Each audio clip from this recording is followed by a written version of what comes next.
আজকে যেহেতু লাইলাতুল মেরাজ, সঙ্গত কারণেই মেরাজের কথা বললেই ভালো হবে, নাকি বলেন? রাসূল পাক সাল্লাল্লাহু আলাইহি ওয়াসাল্লাম সহ এই পৃথিবীতে যত নবী এসেছেন সমস্ত নবীরা হচ্ছেন আল্লাহর মনোনীত, কেউ নির্বাচিত নন। নবীরা সব কি মনোনীত? কে মনোনীত করেছেন? আল্লাহ সুবহানাহু ওয়া তাআলা, তিনি মনোনয়ন দান করেছেন। নবীদের মধ্যে সমস্ত নবীরাই হচ্ছেন পূত পবিত্র, মাসুম, বেগুনাহ। লা নুফাররিকু বাইনা আহাদিন মির রুসুলি, আমরা নবীদের মধ্যে কোনো পার্থক্য সূচিত করি না, আমরা সমস্ত নবীদের উপরে ঈমান আনি। তবে নবীদের মধ্যে আল্লাহ রাব্বুল আলামিন কারো কারো ফজিলত কারো থেকে কিছু বেশি করেছেন, একথা আল্লাহ নিজেই বলেছেন, কারো ফজিলত কারো উপরে আমি প্রদান করেছি। তো কোরআনে কারীমে আল্লাহ পাক বলছেন যে কারো থেকে কারো একটু ফজিলত বেশি দেওয়া হয়েছে, কিন্তু সমস্ত নবীদেরকে তিনটি জিনিস দেওয়া হয়েছে সমানভাবে। কয়টি জিনিস? মনে রাখুন, তিনটি জিনিস সকলকে দেওয়া হয়েছে। একটি হচ্ছে ওহী, ওহী ছাড়া নবী হওয়া যায় না, ওহী সকল নবীতেই পেয়েছেন। 2 নম্বরে নবীদেরকে দেওয়া হয়েছে মুজিজা। 3 নম্বরে সমস্ত নবীদেরকে দেওয়া হয়েছে উন্নত মানের চরিত্র। একটা হচ্ছে ওহী, একটা মুজিজা, আর একটা উন্নত মানের চরিত্র। ওহী তো বুঝিনি, ওহী কি? ওহী হচ্ছে আল্লাহর বাণী। ওহীটা কি? আল্লাহর বাণী। সেটা নাজিলের পদ্ধতি কি? আল্লাহ রাব্বুল আলামিন কোন বান্দার সাথে সরাসরি কথাবার্তা বলেন না। যখন তিনি কোন বান্দার সঙ্গে কথা বলতে চান, তখন হয় পর্দার আড়াল থেকে বলেন, না হয় হযরতে জিবরাইলের মাধ্যমে কথা বলেন। তো এভাবে করে ওহী দিয়েছেন সমস্ত নবীদেরকে। আরেকটা দিয়েছেন মুজিজা। মুজিজা বলা হয় যে কোনো শক্তিশালী জিনিসকে দুর্বল করে দেওয়ার মতো ক্ষমতা যার, ওইটা কি বলা হয়? মুজিজা।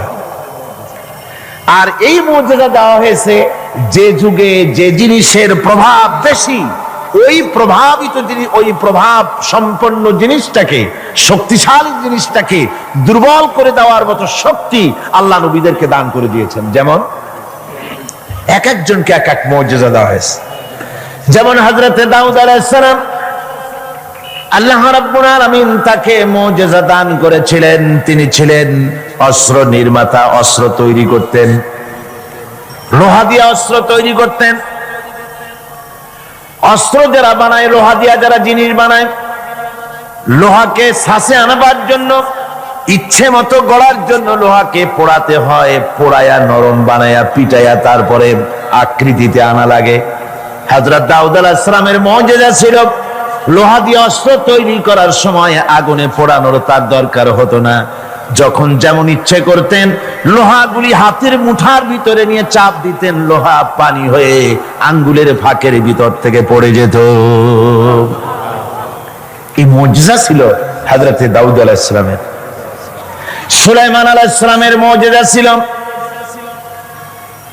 তক্তার উপরে বসতেন, কোন রকমের ইঞ্জিন, কোন রকমের মেশিন ছাড়া তক্তার উপরে বসে যেতেন, তক্তা হাওয়ার উপরে ভেসে বেড়াতো, ইচ্ছে মতো তামাম দুনিয়া তিনি সফর করতেন, বিনা ইঞ্জিনে এটার উপরে তিনি চড়ে বেড়াতেন। ঈসা আলাইহিস সালামের জামানায় চিকিৎসার প্রভাব বেড়েছিল দারুণ ভাবে। সে সময় আল্লাহ রাব্বুল আলামিন তাকে মুজিজা দিলেন, অন্ধ লোকের চোখের উপরে হাত বুলোতেন, অন্ধ সাথে সাথে চক্ষুমান, দৃষ্টিশক্তি সম্পন্ন হয়ে যেতেন, চক্ষুষ্মান হতেন। কুষ্ঠ ব্যাধিগ্রস্ত লোকের গায়ে হাত বুলিয়ে দিতেন, সঙ্গে সঙ্গে তার রোগ ভালো হয়ে যেত। এ ছিল তার মুজিজা। হযরতে মূসা আলাইহিস সালামের জামানায় মুজিজা ছিল, সেই জামানায় প্রভাব ছিল জাদুর, জাদুর প্রভাব। এই সময় আল্লাহ রাব্বুল আলামিন তাকে মুজিজা দিলেন, জাদুকে দুর্বল করে দেওয়ার মতো ক্ষমতা তার হাতে দিয়ে দিলেন। কোরআনে কারীমে রব্বুল আলামিন বলছেন, ওয়ামা তিলকা বিয়ামিনিকা ইয়া মূসা, হে মূসা তোমার ডান হাতে ওটা কি? মূসা আলাইহিস সালাম বললেন, হিয়া আসায়া, এটা একটা লাঠি, এরপরে আমি ভর করে দাঁড়াই, এ দিয়ে আমি গাছের পাতা পাড়ি, ছাগল ভেড়ারে খাওয়াই, এ দিয়ে আমি ছাগল ভেড়াগুলি বন্য প্রাণী থেকে রক্ষা করি। এর উপরে মাঝে মধ্যে আমি অনেক সময় দাঁড়ায় থেকে ক্লান্ত হলে এই লাঠির উপরে ভর করে দাঁড়াই। তাছাড়াও আরো অনেক কাজ আমি এই লাঠি দিয়ে করি। প্রশ্ন হচ্ছে, আল্লাহ জিজ্ঞেস করলেন তোমার ডাইন হাতে ওটা কি? জবাব দিলি সারে এটা একটা লাঠি, এ দিয়ে গাছের পাতা পাড়ি, ভেড়া ছাগল ঠেকাই, তারপরে আমি এর উপরে ভর করে দাঁড়াই। এত কথার দরকার কি? দরকার এই জন্যে আসে যখন কথা বলার সুযোগ পায় মাশূকের সাথে, মন চায় সময়টা অল্পের মধ্যে যেন শেষ না হয়ে যায়। এখানে আশেক হচ্ছেন হযরত মূসা আলাইহিস সালাম, মাশূক হচ্ছেন আল্লাহ সুবহানাহু ওয়া তাআলা। তিনি কথা বলছেন, এই কথার সুযোগটা যেন অল্পের মধ্যে শেষ না হয়ে যায়, এই জন্য সময়টাকে দীর্ঘায়িত করার জন্য মূসা আলাইহিস সালাম এ ধরনের বক্তৃতা বিবৃতি করতেছিলেন। আল্লাহ রাব্বুল আলামিন বললেন, মূসা রে, তুমি বলেছো এটা লাঠি, আর লাঠির ফজিলত তুমি বর্ণনা করেছো। এছাড়াও লাঠির মধ্যে আর একটা কুদরত আছে, তুমি জানো না? তুমি তোমার হাতের লাঠিটা ছেড়ে দাও। লাঠি তিনি ছেড়ে দিলেন, হিয়া হাইয়াতুন তাসআ, একটা বিরাট অজগর হয়ে গেল। মূসা আলাইহিস সালাম ভয় পেলেন। আল্লাহ বললেন, ভয় পেও না, খুযহা ওয়ালা তাখাফ, ভয় পেও না, এটাকে ধরো। মূসা আলাইহিস সালাম দেখলেন আল্লাহ বলতেছেন ভয় পেও না, এরপর তো ভয় করাই উচিত না। মূসা আলাইহিস সালাম ধরলেন, সাথে সাথে সাপ কি হয়ে গেল? লাঠি হয়ে গেল। আমি পুরা ঘটনা বলবো না, মুজিজার কথাটাই বলতেছি। এরপরে যখন ফেরাউন তার জাদুকরদের নিয়ে জাদুর প্রদর্শনী করলো, জাদুকরেরা তাদের হাতের কাছে যা কিছু ছিল মন্ত্রপুত করলো, সেগুলি সিংহ হলো, বাঘ হলো, সরীসৃপ হলো, মূসা আলাইহিস সালামের উপরে ঝাঁপায় পড়লো। হযরতে মূসা আলাইহিস সালাম ভয় পেয়ে গেলেন। আল্লাহ রাব্বুল আলামিন বললেন, মূসা রে, ভয় পাওয়ার কোনো কারণ নাই, তোমাকে বাতিলের বিরুদ্ধে ময়দানে নামাইয়া তোমাকে একা আমি ছেড়ে দেই নাই, আমি আল্লাহ রাব্বুল আলামিন তোমার সাথে আছি, তুমি তোমার হাতের লাঠি ছেড়ে দাও। মূসা আলাইহিস সালাম লাঠি ছাড়লেন, তো সাপ হয়ে গেল। সাপ হয়ে যখন হা করেছে, ফেরাউনের জাদুকরদের তৈরি করা বাঘ, সিংহ, সাপ সব গিয়ে মূসা আলাইহিস সালামের এই লাঠি মার্কা সাপের পেটের মধ্যে গিয়ে ঢুকলো। জাদুকরেরা মনে করলো আমরা যেটা দেখাইছি সেটা নিশ্চয়ই জাদু। মূসা আলাইহিস সালাম যেটা দেখাইছেন এটা জাদু হতেই পারে না। কারণ হচ্ছে জাদু খেয়ে ফেলে দেয়, ওটা জাদু হয় কি করে?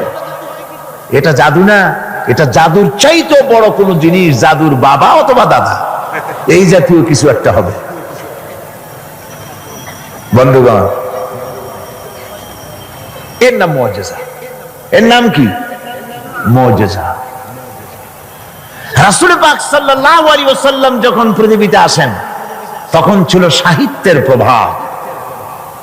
সাহিত্য এত প্রভাবিত, তখন প্রভাব বিস্তার করেছে যে তারা কবিতা রচনা করে করে, সাহিত্য রচনা করে করে কাবা শরীফের সাথে লটকায় দিত, চ্যালেঞ্জ করত, পারলে এইটার সাথে মোকাবেলা করো। সেই যুগে আল্লাহ পাক নাজিল করলেন কোরআন। রাসূল পাক সাল্লাল্লাহু আলাইহি ওয়াসাল্লামের জীবনে ৩০০০ মুজিজা রয়েছে। এই ৩০০০ মুজিজার ভিতরে রাসূলুল্লাহ সবচেয়ে বড় মুজিজা হচ্ছে কোরআন। কোরআনে কারীম, কোরআনের মুজিজা আল্লাহ দিয়ে দিলেন। এমন সাহিত্য আল্লাহ পাক নাজিল করলেন, সাহিত্য, কবিত্ব সব কিছু এর সামনে মাথা নত করে দিল। শুধু সেকালে নয়, সেই কালে, আজকের কালে, ভবিষ্যৎ কালে, কিয়ামত পর্যন্ত কোরআনের সাহিত্যিক মানকে উতরে যাবে, এমন সাহিত্যিকের জন্ম হয় নাই, হবেও না। সুবহানাল্লাহ। আমি বলতেছিলাম, নবীদেরকে তিনটা জিনিস দেওয়া হয়েছে সমানভাবে।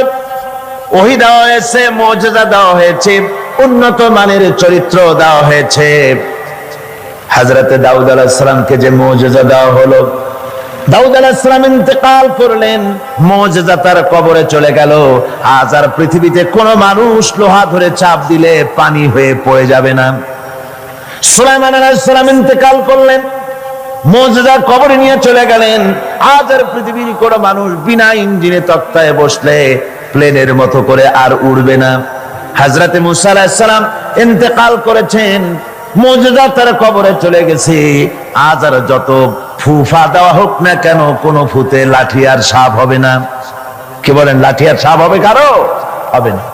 হযরত ঈসা আলাইহিস সালাম দুনিয়া থেকে বিদায় হয়ে গেলেন, মুজিজা তার সাথে চলে গেল।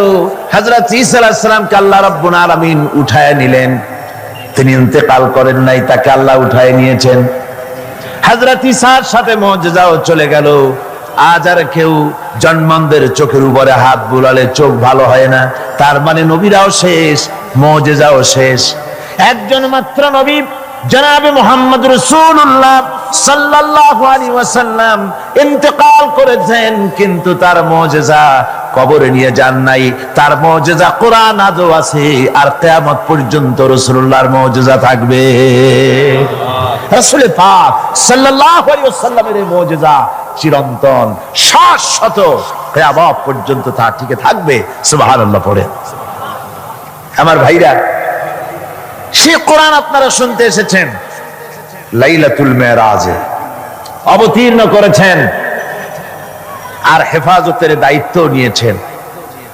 কোরআনে কারীম কখনো বিনষ্ট হবে না, কখনো রদবদল হবে না। কোরআন হেফাজতের দায়িত্ব কার? আল্লাহ রাব্বুল আলামিন বলছেন, নাহনু নাযালনা যিকরা ওয়া ইন্না লাহু লাহাফিজুন। কোরআন নাযিল করেছি আমি আল্লাহ, আর এর সংরক্ষণের সম্পূর্ণ দায়িত্ব আমি আল্লাহ আমার নিজ হাতে গ্রহণ করেছি। কখনো রদবদল হবে না। কোরআন হেফাজতের দায়িত্ব কার? আল্লাহ রাব্বুল আলামিন বলছেন, নাহনু নাযালনা যিকরা ওয়া ইন্না লাহু লাহাফিজুন। কোরআন নাযিল করেছি আমি আল্লাহ, আর এর সংরক্ষণের সম্পূর্ণ দায়িত্ব আমি আল্লাহ আমার নিজ হাতে গ্রহণ করেছি। নাযিল করেছি আমি, হেফাজতের দায়িত্ব আমার। সুবহানাল্লাহি ওয়া বিহামদিহি। হেফাজতের দায়িত্ব আল্লাহ নিয়ে নিলেন। কি সুন্দর ভাবে হেফাজতের দায়িত্ব নিলেন। পৃথিবীতে কোনো কিতাবের হাফেজ নাই, কোনো বই হাফেজ নাই। কোন এত বড় একটা কিতাব, এটা কি সহজ ব্যাপার? এত বড় একটি কিতাব তা মানুষ মুখস্থ করেছে। আপনি আমাকে বলেন, যদি জানা থাকে, কোরআনের মতো এত বাক্য সম্বলিত কোন বই পৃথিবীর মানুষ, কোন ধর্মের মানুষ মুখস্থ করতে পেরেছে? যারা বলেন পেরেছে? পারেন, কিন্তু কোরআন পেরেছে। আল্লাহ বলছেন, আমি সহজ করে দিছি মুখস্থ করার জন্য, তাই পেরেছো। কি সুন্দর হেফাজতের দায়িত্ব আল্লাহ নিলেন। এই গত অগস্ট, সেপ্টেম্বর, অক্টোবরে আমার লন্ডনে ইংল্যান্ডের সফর ছিল।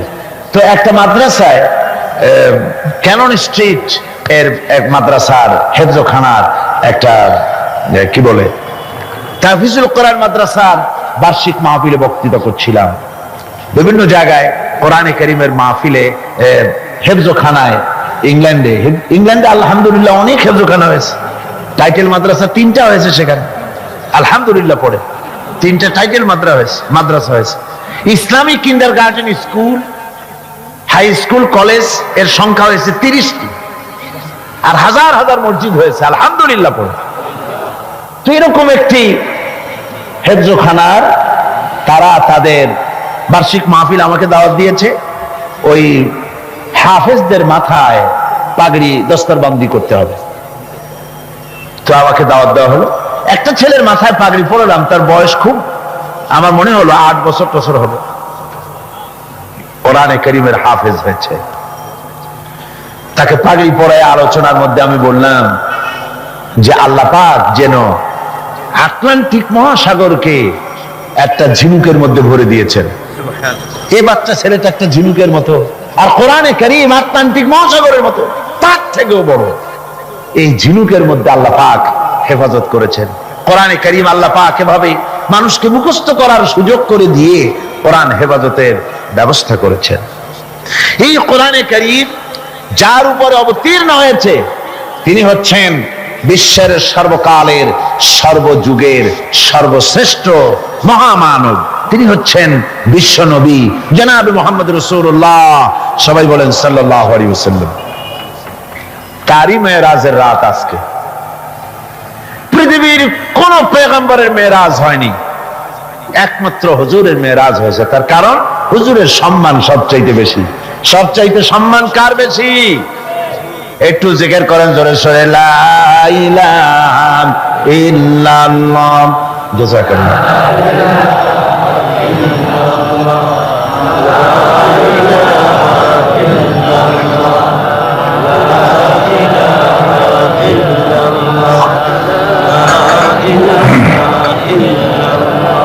লা ইলাহা ইল্লাল্লাহু মুহাম্মাদুর রাসূলুল্লাহ। রাসূলের মেরাজ পৃথিবীর কোন পয়গম্বরের কিসমতে যা হয়নি তাই হয়েছে রাসূলের কিসমতে। ধুলির ধরা থেকে একজন মানুষকে, একটা স্থূল ওজনদার একজন মানুষ, জড়দেহ, এই মানুষকে পৃথিবীর মাটি থেকে মহাশূন্য পাড়ি দিয়ে কেমনে নিয়ে গেল আকাশে, এ নিয়ে বহুত প্রশ্ন হয়েছে। কেউ কেউ মেরাজকে অস্বীকার করেছে, কেউ বলেছে হ্যাঁ মেরাজ মানি, তবে মেরাজ সশরীরে হয় নাই, মেরাজ হয়েছে স্বপ্নে। আবার কেউ বলেছেন মেরাজ হয়েছে, এটা একটা আত্মিক ব্যাপার, স্পিরিচুয়াল ব্যাপার, সশরীরে মেরাজ। অনেক অস্বীকার করেছেন। তাদের যুক্তি হলো যে ল অফ গ্রাভিটেশন, মাধ্যাকর্ষণ শক্তি পাড়ি দিয়ে একটা স্থূল জড় শরীর, এটা উঠলো কি করে? এটা তো ওঠার কথা নয়। আপেল গাছ থেকে আপেলটা ছিঁড়ে যখন পড়ে তখন তো উপরে যায় না, সেটা মাধ্যাকর্ষণ শক্তির বলে নিচে নামে, উপরে তো যায় না। কাজে মাধ্যাকর্ষণ শক্তি ল অফ গ্রাভিটেশনকে পার হয়ে কি করে একটা মানুষ উপরে চলে গেল? এ হলো এক নম্বর প্রশ্ন, যারা অস্বীকার করে তাদের প্রশ্ন। দু নম্বরে তাদের প্রশ্ন যে বুঝলাম না হয় কোনো কায়দা করে গেলে যায়া, সে কি ঘরের কাছের ব্যাপার? কোথায়? এখান থেকে চাঁদ হলো 2,32,000 মাইল, সূর্য হলো 9,30,00,000 মাইল, তারপরে মিল্কি ওয়ে, গ্যালাক্সি, এগুলি তারকার রাজ্য, উপগ্রহের রাজ্য, গ্রহের রাজ্য। তারা বলছে এটা একটা কথা নাকি? ওদের মাথায় ঢোকে না, বিশ্বাসই করতে চায় না। হুজুর ফিরে এসে যখন বসেছেন, তারপরে আবু জাহেল এসে তো বলছে যে মুহাম্মদ সাল্লাল্লাহু আলাইহি সাল্লাম প্রত্যেক দিনই তো নতুন নতুন কথা কও, আজকে কোনো নতুন কথা আছে নাকি? হুজুর বলছেন হ্যাঁ কথা আছে। কি বলে? এই যে শেষ রাত্রে আমার ফুফু উম্মু হানির ঘরের থেকে জিবরাইল এসে আমারে নিয়ে গেল, বাইতুল মাকদেসে গেলাম, 2 রাকাত নামাজ পড়লাম, এরপরে ওইখান থেকে আমাকে 7 আকাশ পাড়ি দেওয়া হলো, মহাশূন্য পাড়ি দিয়ে 7 আকাশ পাড়ি দিয়ে তারপরে আরশে আজিমে গেলাম, আল্লাহর সঙ্গে কথা বললাম, বেহেশত দোজখ দেখলাম, এরপরে এই যে আইসা কেবল ফজর পড়ে বসছি। আবু জাহেল কয় যে সর্বনাশ, খাইছে। এতদিন মনে করছিলাম তুমি পাগল, কিন্তু কোনো সবুত ছিল না, আর আজকে দলিল মিলে গেল, প্রমাণ মিলে গেল তুমি একটু বদ্ধ পাগল। যেরকম নাউযুবিল্লাহি মিন যালিক। আবু জাহেল মনে মনে খুব খুশি হলো, বলল মুহাম্মদ সাল্লাল্লাহু আলাইহি ওয়াসাল্লাম তুমি কি অনুমতি দিবে? তুমি যেভাবে এই ঘটনা বললে এটা আমি মানুষকে বলে বেড়াই, অবশ্যই তুমি যাও বলে আসো। আবু জাহেল মনে করলো এটাই হলো গোল্ডেন অপরচুনিটি, এটাই হলো সুবর্ণ সুযোগ। তার সবচাইতে বেশি ভক্ত এবং অত্যন্ত আন্তরিক অন্তরঙ্গ বন্ধু হযরত আবু বকর, এই লোকটাকে খসাতে পারলেই বাজিমাত হবে। তার বাড়ি গিয়ে বলছেন আবু বকর শুনেছে বলে কি? কয় যে মুহাম্মদ সাল্লাল্লাহু আলাইহি ওয়াসাল্লাম পাগল হয়ে গেছে। বলে কি রকম? কয় যে এই সব কথা তিনি বলতেছেন এখন। হযরত আবু বকর বলছেন আবু জাহেল তুমি যা বললে আমার রাসূল কি হুবহু এরকম বলেছেন? আবু জাহেল বলছে হ্যাঁ ঠিক এরকমই বলেছে। হযরত আবু বকর বলছেন আবু জাহেল শোনো, হুজুর সত্য বলেছেন, নিঃসন্দেহে তার মেরাজ হয়েছে, কোনো সন্দেহ নাই। হযরত আবু বকর আবু জাহেলকে ধরে নিয়ে আসলেন কাবা শরীফে, মসজিদে হারামে এসে বলছেন হুজুর আমি এই আবু জাহেলের কাছে শুনলাম আপনি নাকি কি কি বলেছেন। হুজুর মেরাজের ঘটনা শোনালেন। হযরত আবু বকর বললেন আপনি সত্য বলেছেন। হুজুর বলেন আবু বকর তুমি আজ থেকে সিদ্দিক। সুবহানাল্লাহ। ভাইরা, মেরাজকে অনেকেই অস্বীকার করেছে, আর অস্বীকার করার যুক্তি কারো কারো থাকতে পারে যাদের ঈমান দুর্বল। কি করে সম্ভব? সজাগ করিয়া কিভাবে এই হাজার হাজার লক্ষ কোটি কোটি মাইল পাড়ি দিয়ে কিভাবে নিয়ে গেল, এটা কেমনে সম্ভব? এটা মানুষের মাথায় সহজে ঢুকবে না। মানুষের মাথায় সহজে ঢুকবে কোন? কি বলেন ঢুকবে? বিষয়টা খুবই কঠিন, বিষয়টা সহজে মানুষের মাথায় ঢুকবে না। এই জন্যে ঘটনাটা যেখানে আল্লাহ শুরু করেছেন, তিনি ঘটনাটা বর্ণনা দিচ্ছেন এইভাবে, সুবহানাল্লাযী আসরা বিআবদিহি লাইলাম মিনাল মাসজিদিল হারামি ইলাল মাসজিদিল আকসাল্লাযী বারাকনা হাওলাহু লিনুরিয়াহু মিন আয়াতিনা ইন্নাহু হুয়াস সামিউল বাসীর। সাদাকাল্লাহুল আযীম। ঘটনাটার বিবরণ দিচ্ছেন আল্লাহ এভাবে, শুরু করছেন সুবহানাল্লাযী আসরা বিআবদিহি, সমস্ত অক্ষমতা দুর্বলতা থেকে মুক্ত সেই মহান সত্তা যিনি তার বান্দাকে ইসরা করিয়েছেন লাইলান, লাইলান রাতের একটি অংশ, পুরা রাত লাগে নাই, রাতের একটি অংশে তার বান্দাকে তিনি ইসরা করিয়েছেন, মিনাল মসজিদিল হারাম ইলাল মসজিদিল আকসা, মসজিদে হারাম থেকে মসজিদে আকসা পর্যন্ত রাতের একটি অংশে ইসরা করিয়েছেন। রাতের ভ্রমণকে আরবিতে ইসরা বলা হয়। আর এই বাইতুল মুকাদ্দাস থেকে আরশে আজিম পর্যন্ত ভ্রমণের নাম হচ্ছে মেরাজ, সিঁড়ি। সেই সিঁড়িটা কিরকম হবে পরে বলছি। এখানে বলা হচ্ছে তোমরা তো জিনিসটাকে কঠিন মনে করো, যেটা কি করে সম্ভব, এটাকে কঠিন মনে করো, অসম্ভব মনে করো, কিন্তু কাজটা ঘটায়ছেন এমন এক সত্তা সুবহান, যিনি সমস্ত দুর্বলতা অক্ষমতা থেকে মুক্ত, মহান শক্তিশালী আল্লাহ ঘটনাটা ঘটায়ছেন। কাজী তোমাদের এই চিন্তা কেন, যেটা কি করে হলো? কাজটা কে ঘটায়ছেন? আল্লাহ সুবহানাহু ওয়া তাআলা তিনি ঘটায়ছেন। তার জন্য এগুলি কি কোনো অসম্ভব ব্যাপার? বলুন, এটা কি কোনো অসম্ভব ব্যাপার? নিশ্চয়ই কোনো অসম্ভব ব্যাপার না। বিজ্ঞানের দৃষ্টি দিয়ে, বৈজ্ঞানিক দৃষ্টিভঙ্গিতে এবং দর্শন দিয়ে আমি আপনাদেরকে বিষয়টা অনেকক্ষণ দৃষ্টান্ত দিতে পারবো। সে ধরনের মাল মশলা আমার কাছে মজুদ আছে, যে রাসূল পাক সাল্লাল্লাহু আলাইহি ওয়াসাল্লামকে মেরাজ হয়েছিল বিজ্ঞান এবং দর্শন দিয়ে বুঝানো যেতে পারে। কিন্তু এই যুক্তি, এই তত্ত্ব, এই তথ্যের কোন যুক্তি নাই, যেহেতু আল্লাহ নিজে বলেছেন সুবহানাল্লাযী আসরা বিআবদিহি লাইলাম মিনাল মাসজিদিল হারাম। এই ঘটনা ঘটায়ছেন তিনি, যার ক্ষমতার ভিতরে কোনো দুর্বলতা নাই, যার ক্ষমতা মুহাইয়া করতে পারে এমন ক্ষমতা কারো নাই, যিনি প্রচন্ড ক্ষমতার মালিক, অক্ষমতা তাকে স্পর্শ করে না, সেই মহান আল্লাহ এটা ঘটায়ছেন। সুতরাং যুক্তি প্রমাণের কোনো প্রয়োজন নাই, আল্লাহ নিজে বলছেন ঘটনাটা আমি ঘটাইছি। সুবহানাল্লাহ।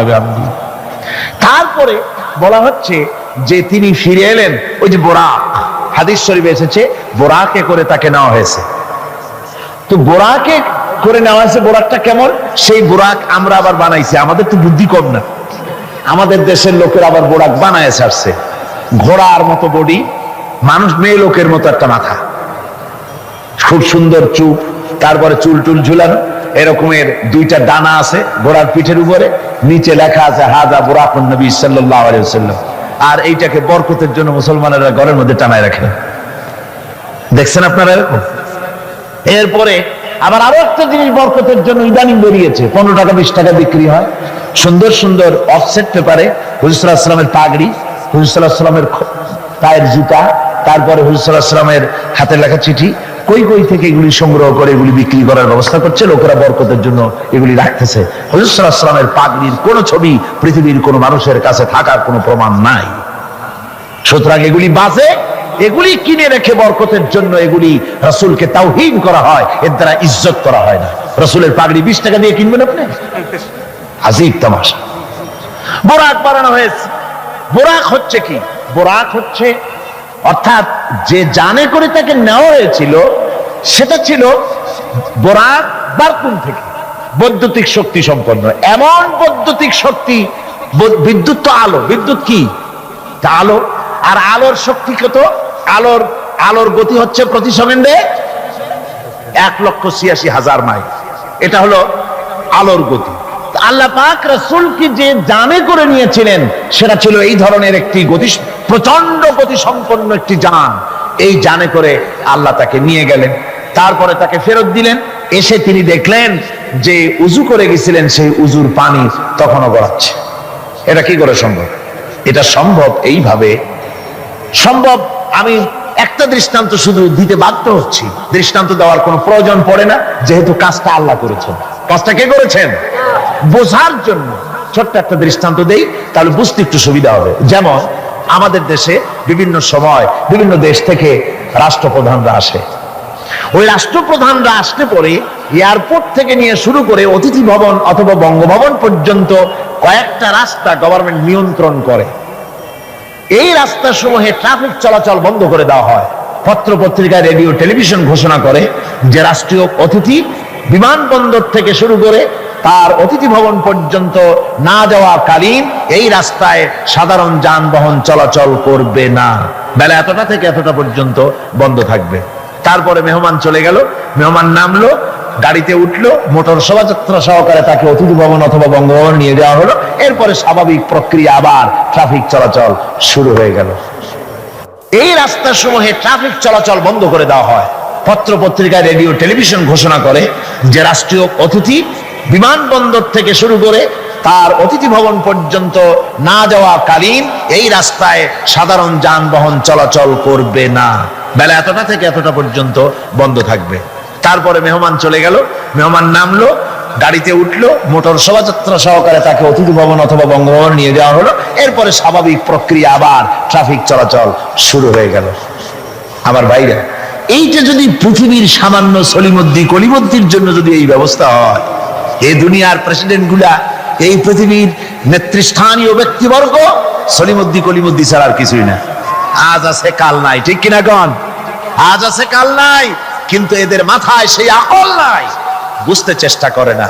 যেই ক্ষমতা আসে সে মনে করে বাপের বাড়ির সম্পত্তি পেয়ে গেছি, সুতরাং যত খুশি নিজের ইচ্ছে মতো শয়তানি বদমাশি চালাতেই থাকে। সেই জন্য বলছি সলিমদ্দি কলিমদ্দি সাধারণ টাইপের মানুষ, এদের জন্য যদি ট্রাফিক চলাচল বন্ধ করে দেওয়া হয় তাহলে কোন সাধারণ মেহমান নয়, আকাশ ও জমিনে আল্লাহর পরে সবচাইতে বড় মর্যাদা কার? রাসূলের। জোরে চিল্লায় বলতে হবে, সবচাইতে বড় মর্যাদা কার? আল্লাহর পরই মর্যাদা। চারটিখানি কথা নয়, ভালো করে বুঝতে হবে, মাথা খাটায় বুঝতে হবে। আল্লাহর পরে সর্বশ্রেষ্ঠ মর্যাদা হচ্ছেন মুহাম্মদ রাসূলুল্লাহ সাল্লাল্লাহু আলাইহি ওয়াসাল্লাম।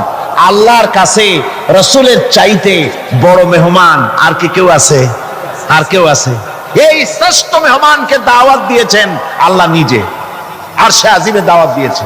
এখন মেহমানকে দাওয়াত দিয়ে আল্লাহ পাক যদি বলে থাকেন যে আমার মেহমান আমার বাড়ি আসতেছে, আর সে আজিমে আসতেছে, সুতরাং পৃথিবীর আহ্নিক গতি, এর বার্ষিক গতি, এর সময়ের গতি, এর ইথারের গতি, এর অক্সিজেন, এর পৃথিবী পরিচালনার গতি,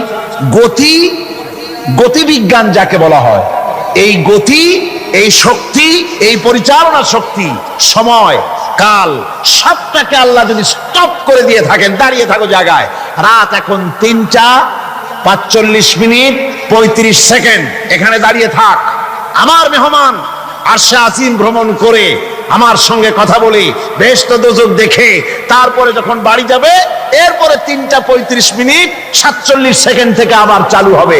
এভাবে যদি আল্লাহ সময়ের গতি বন্ধ করে দিয়ে থাকেন, তাহলে রাসূল পাক সাল্লাল্লাহু আলাইহি সাল্লাম আরশে আজিম ভ্রমণ করে ঘরে এসে যদি দেখেন উজুর পানি তখনও গড়াচ্ছে, তা কি অসম্ভব? তা কি বিচিত্র কিছু? আদৌ বিচিত্র। এই জন্য আল্লাহ সুবহানাহু ওয়া তাআলা বলেছেন সুবহানাল্লাযী আসরা বিআবদিহি।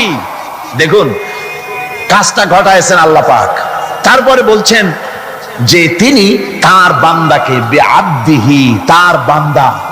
হুজুর সাল্লাল্লাহু আলাইহি ওয়াসাল্লামের এত বড় মর্যাদা, কিন্তু এত বড় মর্যাদা হলেও তিনি আল্লাহর সমকক্ষ নন। আল্লাহর সমকক্ষ? যেরকম আল্লাহর সমকক্ষ নিশ্চয়ই নয়। তিরমিজি শরীফের হাদিসের ভিতরে এসছে, তিরমিজি শরীফের হাদিস, এক লোক হুজুরকে বলছেন, হে রাসূল, কথা প্রসঙ্গ বলছে, আপনি আল্লাহ যা ইচ্ছা করেন আর আপনি যা ইচ্ছা করেন। কথাটা ঠিক এইভাবে আসছে হাদিসে, হে রাসূল, আল্লাহ যা ইচ্ছা করেন আর আপনি যা ইচ্ছা করেন। হুজুর সাল্লাল্লাহু আলাইহি ওয়াসাল্লাম সঙ্গে সঙ্গে লোকটিকে সতর্ক করে দিলেন, বললেন, তুমি তো আমাকে আল্লাহর সমকক্ষ করে দিলে, তুমি তোমার কথা পাল্টাও, বলো শুধুমাত্র আল্লাহ যা করেন তাই, আমার ইচ্ছায় নয়, যা হয় সবকিছু আল্লাহ সুবহানাহু ওয়া তাআলা তার ইচ্ছায়। সুতরাং আল্লাহর সমকক্ষ রাসূল নন, ঘটনা ঘটাইছেন আল্লাহ, আর ঘটনাটা যাকে দিয়ে ঘটাইছেন তিনি হচ্ছেন আল্লাহর কি বান্দা, তিনি আল্লাহর কি বান্দা। এই বান্দা শব্দ, এই আব কোরআনে কারিমে বহু জায়গায় হুজুরকে আল্লাহ পাক আব বলেছেন, নবীও বলেন নাই, রাসূলও বলেন নাই, নামও নেন নাই, শুধু বলেছেন আব। এর দ্বারাই বোঝা যায় হুজুরকে আল্লাহ পাক বলেছেন। অর্থাৎ আব্দিয়াতের চাইতে বড় ডিগ্রি আল্লাহর কাছে আর কিছুই নাই। নবী রাসূল গৌণ, মুখ্য হচ্ছে আব্দ। মুখ্য কি জোরে কোন? আব্দ, আল্লাহর বান্দা হয়ে যাওয়া। যেমন আপনারা দেখতে পান কোরআনে কারীমের প্রথমেই এই আয়াত আছে, ইন কুনতুম ফি রাইবিম মিম্মা নাযালনা আলা আবদিনা, আমি আমার বান্দার প্রতি যে কিতাব নাজিল করেছি, এই যে আবদিনা, আমার বান্দা কে? আব্দ মুহাম্মদ রাসূলুল্লাহ সাল্লাল্লাহু আলাইহি ওয়াসাল্লাম। অন্য আয়াতের মধ্যে রব্বুল আলামিন বলেন, তাবারাকাল্লাযী নাযালাল ফুরকানা আলা আবদিহি লিয়াকুনা লিল আলামিনা নাযীরা। অতীব বরকতশালী সে আল্লাহ রাব্বুল আলামিন, যিনি তার বান্দার উপরে ফুরকান অবতীর্ণ করেছেন। কে সেই বান্দা? মুহাম্মদ সাল্লাল্লাহু আলাইহি ওয়াসাল্লাম। সুতরাং আবদিহি, তার বান্দাকে ইসরা করিয়েছেন মসজিদে হারাম থেকে মসজিদে আকসা পর্যন্ত, তারপরে সেখান থেকে নিয়ে গেলেন আরশে আজিমে, নিয়ে তাকে কি করলেন, দিলেনটা কি? এখানে কথা হচ্ছে, আমাদের দেশের লোকেরা বিভিন্ন সময় এইসব কথা আলোচনা করে বা ওয়াজের মধ্যে বলেন কেউ কেউ, যেটা হচ্ছে শুধুমাত্র নামাজ। আল্লাহ পাক তাকে মেরাজে নিয়ে নামাজ দিয়েছিলেন। আচ্ছা ভাই, শুধু নামাজ দেওয়াই যদি আল্লাহর উদ্দেশ্য থাকে, তা আবার বলে কি? কয় যে নামাজ তো দিচ্ছেন আল্লাহ 50 ওয়াক্ত, মুসা আলাইহিস সালামের সঙ্গে যদি দেখা না হইতো তাহলে আমাদের কাজ সর্বনাশ হয়ে যেত। মুসা আলাইহিস সালামের সঙ্গে দেখা হওয়ার কারণে কিছুটা কনসেশন আমরা পাইছি, অন্তত 45 ওয়াক্ত তো কমছে। তাহলে বোঝা গেল মেরাজ হয়েছিল শুধু নামাজের জন্য। কথাটি সঠিক নয়। নামাজের জন্য মেরাজ হওয়ার দরকারটা কি? যুক্তিতে আসে না। হজের জন্য তো মেরাজ দরকার হয় নাই, যাকাতের জন্য তো মেরাজ দরকার হয় নাই, জিহাদের জন্য তো মেরাজ দরকার হলো না, ইমানের জন্য তো মেরাজ দরকার হলো না। মেরাজ শুধু নামাজের জন্য দরকার হলো কেন? বিষয়টা শুধু নামাজ নয়, নামাজ এই পরিভ্রমণের, এই ভ্রমণকালীন সময়ের আল্লাহ পাকের একটি নির্দেশ। মূল ঘটনা ভিন্ন। মূল ব্যাপারটি হলো রাসূল পাক সাল্লাল্লাহু আলাইহি ওয়াসাল্লামের মেরাজ যখন হয় তখন মক্কি জিন্দেগীর 12 বর্ষ পূর্ণ হয়েছে। মক্কি জিন্দেগীর নবুয়তের জীবনের 1 যুগ পূর্ণ হয়ে গেছে। তাওহীদের দাওয়াত, তাবলীগে দ্বীনের কাজ একটি চূড়ান্ত পর্যায়ে এসে গিয়েছে। এখন এই তাওহীদ, রিসালাত ও আখিরাতের উপরে ভিত্তি করে একটি নতুন সমাজ গঠনের পালা এসেছে। সেই নতুন সমাজ গঠনের জন্য আল্লাহ রাব্বুল আলামিন তাকে আপন দরবারে ডেকে নিলেন, আর নতুন নতুন কিছু তথ্য, একটি নতুন স্টেট পরিচালনার জন্য যা কিছু প্রয়োজন, কিছু মূল নীতি আল্লাহ রাব্বুল আলামিন তাকে দান করালেন, আর জান্নাত এবং জাহান্নাম রাসূলের চোখে দেখিয়ে দিলেন পরিষ্কার করে, যাতে করে তিনি মানুষকে ভালো করে দেখে তিনি মানুষকে বুঝাতে পারেন। এজন্য এই দৃশ্যগুলিও রাসূলের সামনে আল্লাহ পাক তুলে ধরলেন। রাসূল পাক সাল্লাল্লাহু আলাইহি ওয়াসাল্লাম ফিরে আসার পর তাকে এই নতুন রাষ্ট্র পরিচালনার জন্য যে মূল নীতিগুলি আল্লাহ পাক তাকে দিয়েছেন, যাকে মেরাজের পেগাম বলা হয়। মেরাজের কি বলা হয়? পেগাম। সূরা বনী ইসরাইলের মধ্যে আল্লাহ পাক এই পেগামগুলি আল্লাহ পাক তাকে দান করেছেন। সেই মূলনীতিগুলি কি, সেই মূলনীতি আমি আপনাদের সামনে এখন আলোচনা করতে যাচ্ছি। আমরা মেরাজ কেমনে হলো, কিভাবে হলো, এই ঘুরপাকের মধ্যে গোলক ধাঁধায় নিজেদেরকে আটকে রাখতে চাই না। আমরা পরিষ্কার করে বিশ্বাস করি রাসূল পাকের মেরাজ হয়েছে একেবারে সশরীরে। কিভাবে হয়েছে? সশরীরে। তারপর আবার কেউ কেউ এ তর্ক তুলেছেন, কেউ বলেছেন হুজুর সাল্লাল্লাহু আলাইহি ওয়াসাল্লাম আল্লাহকে দেখেছেন, আবার কেউ বলেছেন দেখেন নাই। এই সব তর্কের মধ্যেও আমরা জড়াতে চাই না। আমরা পরিষ্কার জানি আল্লাহ পাক বলেছেন লা তুদরিকুহুল আবসার, কোন দৃষ্টি শক্তি আমি আল্লাহকে মুহাইয়া করতে পারবে না, ইহাতা করতে পারবে না। আল্লাহ রাব্বুল আলামিনকে কোন দৃষ্টি শক্তি তার চক্ষু দিয়ে দেখতে পারবে না। সুবহানাল্লাহ। হযরত মুসা আলাইহিস সালাম বলেছিলেন রব্বি আরিনি, আয় আল্লাহ আমি তোমারে দেখতে চাই। আল্লাহ পাক পরিষ্কার বলেছেন লান তারানি, লান, কখনোই দেখতে পারবে না। মুসা আলাইহিস সালাম খুব আদরের নবী ছিলেন, আবদার তুলতে লাগলেন। আল্লাহ তাকে একটা ইন্টারভিউ নিলেন, দেখতে পারবা কিনা একটা টেস্ট হয়ে যায়। আল্লাহ পাক তার নূরের তেজাল্লি নিক্ষেপ করলেন পাহাড়ের উপরে। হযরত মুসা আলাইহিস সালাম এক সেকেন্ড মাত্র দেখলেন, সহ্য করতে পারলেন না, আল্লাহু আকবার বলে চিৎকার মেরে বেহুশ হয়ে জমিনের উপরে পড়ে গেলেন। সুতরাং আমরা ওই তর্কে যেতে চাই না যে আল্লাহ পাককে হুজুর সাল্লাল্লাহু আলাইহি ওয়াসাল্লাম দেখেছেন কি দেখেন নাই, ওইটা আমাদের মূল বিষয় নয়। আমাদের বিষয় হচ্ছে মেরাজ থেকে রাসূলুল্লাহ পেলেন কি, উম্মতের জন্য আনলেন কি, এটাই হলো আমাদের সবচেয়ে বড় প্রয়োজনীয় বিষয়। আল্লাহ পাক রাসূলকে যে জিনিসগুলি দিলেন, একটা নতুন স্টেট করতে যাচ্ছেন, ওই সময় যখন মানুষ অধিকার বঞ্চিত, যখন নারীর অধিকার নাই, যখন শ্রমিক তার শ্রমের মূল্য পায় না, কৃষক তাদের উৎপাদিত পণ্যের সঠিক দাম পায় না, নারী আর পুরুষ, নারীগুলি হয়েছে ভোগের সামগ্রী, সন্তান উৎপাদনের বিশেষ ক্ষেত্র। তারপরে মানুষে মানুষে হানাহানি, মারামারি, কাটাকাটি, অশ্লীলতা, পাপাচার, জেনা আর ব্যভিচার, সুদ, ঘুষ, এতিমকে ঠকানো, গান বাজনা ইত্যাদি দিয়ে গোটা দেশটা যখন রসাতলে, গোটা পৃথিবী যখন ত্রাহি ত্রাহি করছে মজলুম জনতা, সেই সময় ইসলামের এই নতুন স্টেটের ভিত্তি দিতে যাচ্ছেন মুহাম্মদ রাসূলুল্লাহ সাল্লাল্লাহু আলাইহি ওয়াসাল্লাম। তখন আল্লাহ পাক এই স্টেট রচনার পেছনে কতগুলি মূলনীতি আল্লাহ পাক দান করলেন। সেই মূলনীতিগুলি এখন আমি আপনাদের সামনে বলছি। আল্লাহ রাব্বুল আলামিন বলেন ওয়াকাযা রাব্বুকা আল্লা তা'বুদু ইল্লা ইয়্যাহু ওয়া বিল ওয়ালিদাইনি ইহসানা। যে রুকুটিতে এই মূল নীতিগুলি আল্লাহ পাক দিয়েছেন, সেই রুকুটা শুরু হয়েছে এভাবে যে তোমার প্রভুর চূড়ান্ত ফয়সালা এই যে আল্লাহ রাব্বুল আলামিনের দাসত্ব হবে কেবলমাত্র আল্লাহর, গোলামি হবে কার? জোরে সরে বলতে হবে, গোলামি হবে কার? আল্লাহ ছাড়া আর কারো গোলামি করা যাবে না। নতুন স্টেট তৈরি করতে যাচ্ছ, প্রথম নীতি হবে, প্রথম মূল নীতি হবে স্টেটের, প্রথম থেকে নিয়ে শেষ পর্যন্ত, রাষ্ট্রপ্রধান থেকে নিয়ে প্রজা পর্যন্ত, জীবনের সকল ক্ষেত্রে সমস্ত মানুষের জন্য এটাই হলো মূলনীতি যে আল্লাহ ছাড়া কাউকে প্রভু বলে মানা যাবে না, আল্লাহ ছাড়া কারো গোলামি করা যাবে না। আর আল্লাহর পরেই মা বাপ মাতা পিতা এহসান করবে, এটা হচ্ছে আল্লাহর নির্দেশ, আল্লাহর ফয়সালা। তো প্রথম পয়েন্ট যেটা, সেটা হচ্ছে ইবাদত। প্রথম পয়েন্ট কি? ইবাদত। মূলত এই ইবাদতের জন্যই আল্লাহ পাক মানুষকে সৃষ্টি করেছেন। কোরআনে কারীমে আল্লাহ বলেছেন মা খালাকতুল জিন্না ওয়াল ইনসা ইল্লা লিয়াবুদুন। আল্লাহ বলেন আমি মানব আর জিন জাতিকে সৃষ্টি করেছি শুধু আমার ইবাদতের জন্য, আর কোনো কারণে নয়। আর পৃথিবীতে যত নবী আমি পাঠিয়েছি, সমস্ত নবীরা তার কওমকে দাওয়াত দিয়েছেন ইয়া কওমি ইবুদুল্লাহা মা লাকুম মিন ইলাহিন গায়রু।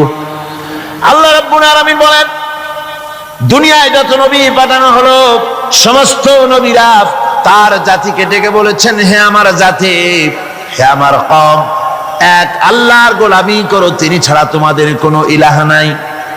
এই দাওয়াত সব নবীরা দিয়েছেন।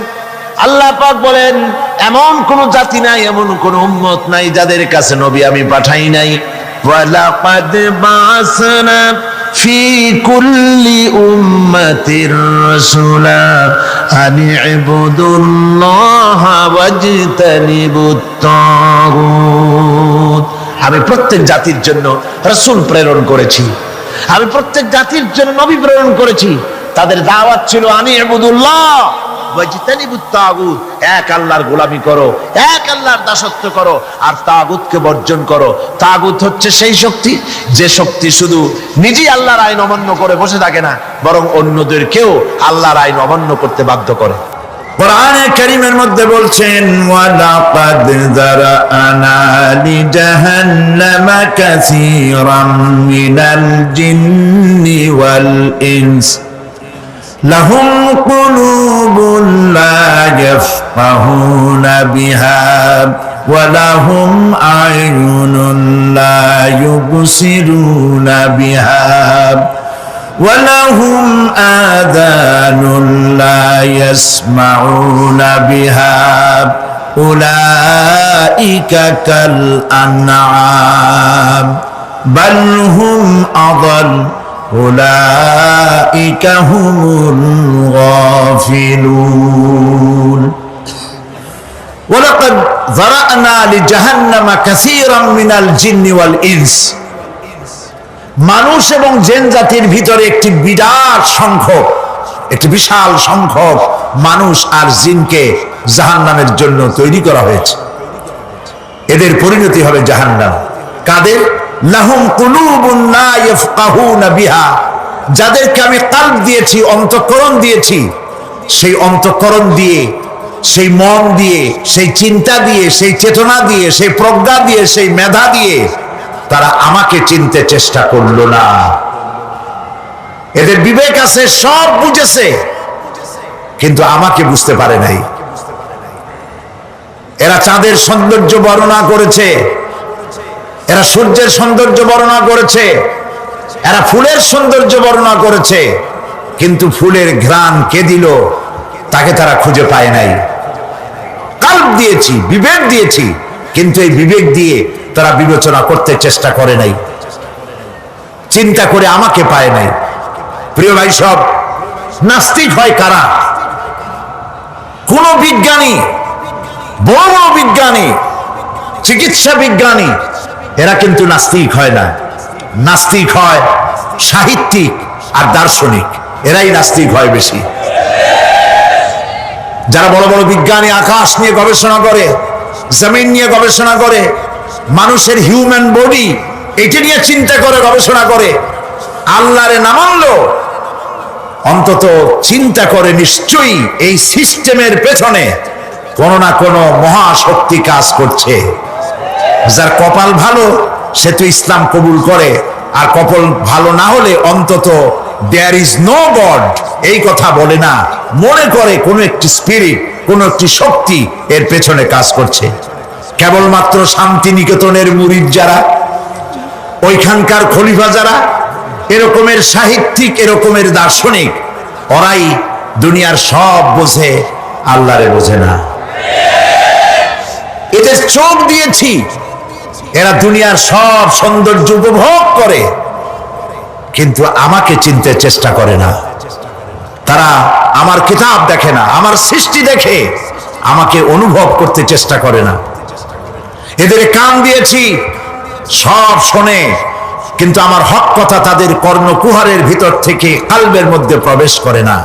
এদের কালব মরে গিয়েছে। এই জন্য কালব হচ্ছে আসল জিনিস। কবি বলছেন মুঝে ये डर है कि दिले जिंदा तू ना मर जाए, मुझे ये डर है कि दिले जिंदा तू ना मर जाए, कि जिंदगानी इबारत है तेरे जीने से।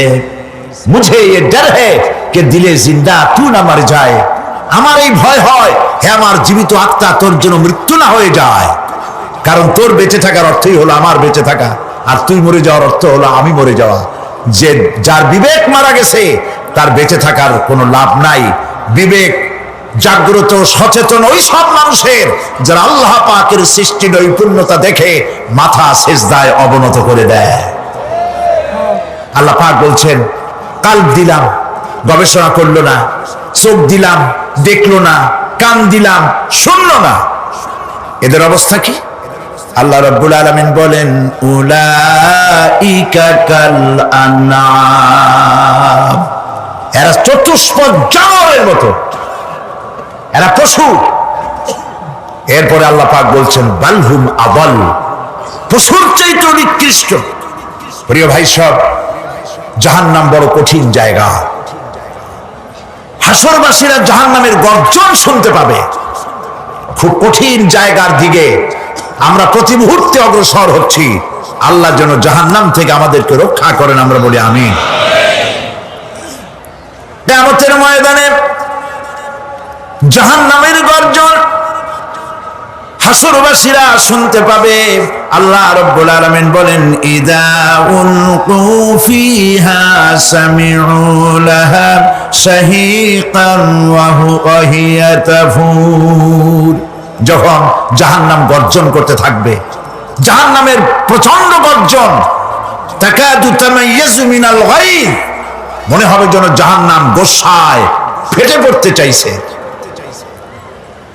কুল্লামা উলকিয়া ফিহা ফাওজুন সাআলাহুম খাজানাতুহা আলাম ইয়াতিকুম নাযীর।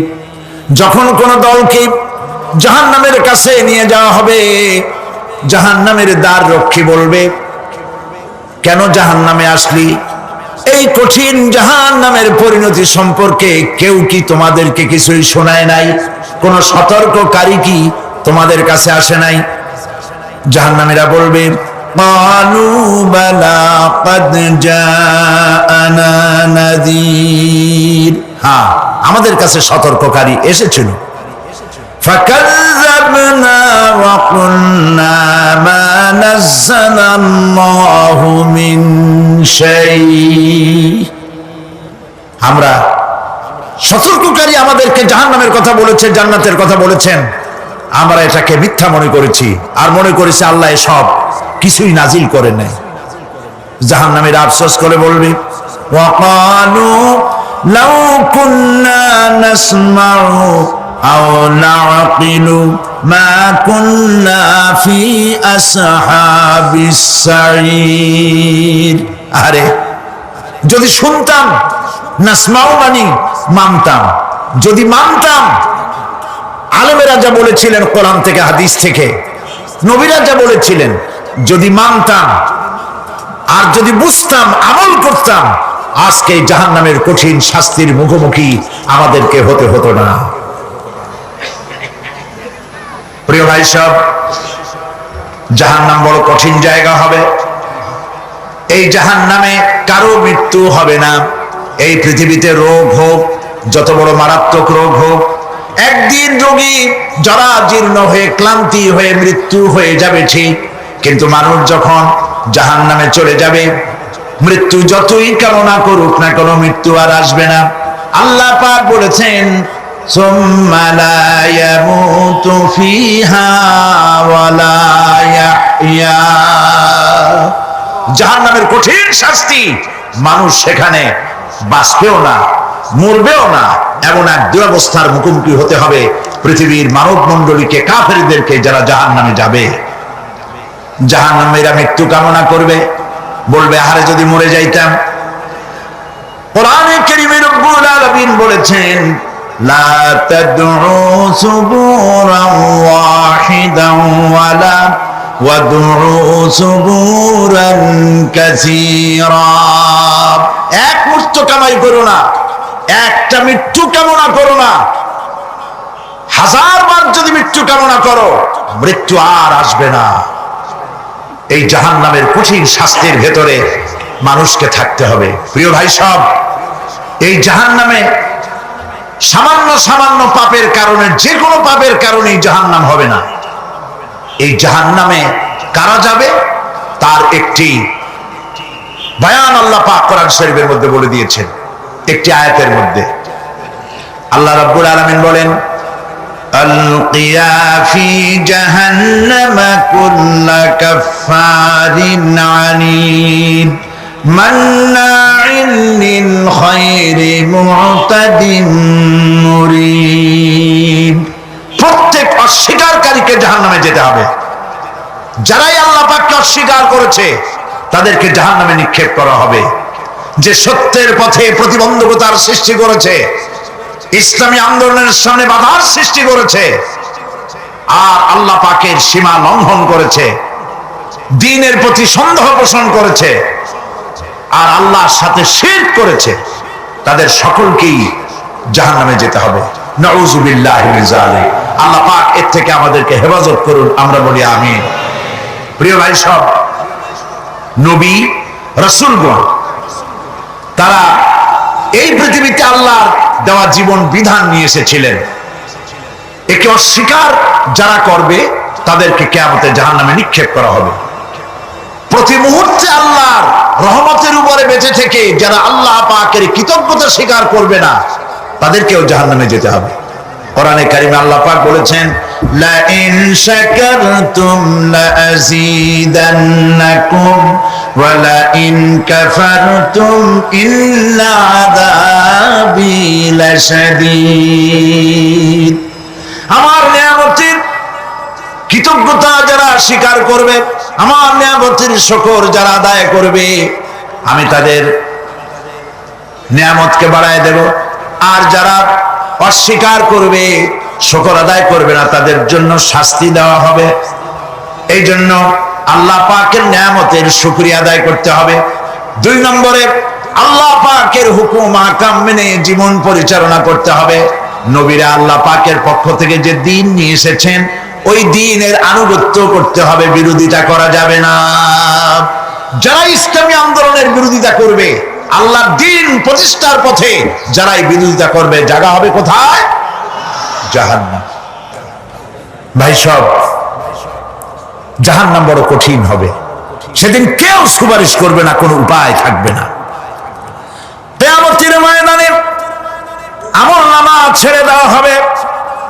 জাহান্নামীদের আমলনামা পেছন থেকে বাঁ হাতে আসবে। কোরআনে কারিমে আল্লাহ পাক বলেন, ওয়া আম্মা মান উতিয়া কিতাবাহু বিশিমালিহি ফায়াকুলু ইয়া লাইতানি লাম উতা কিতাবিয়া।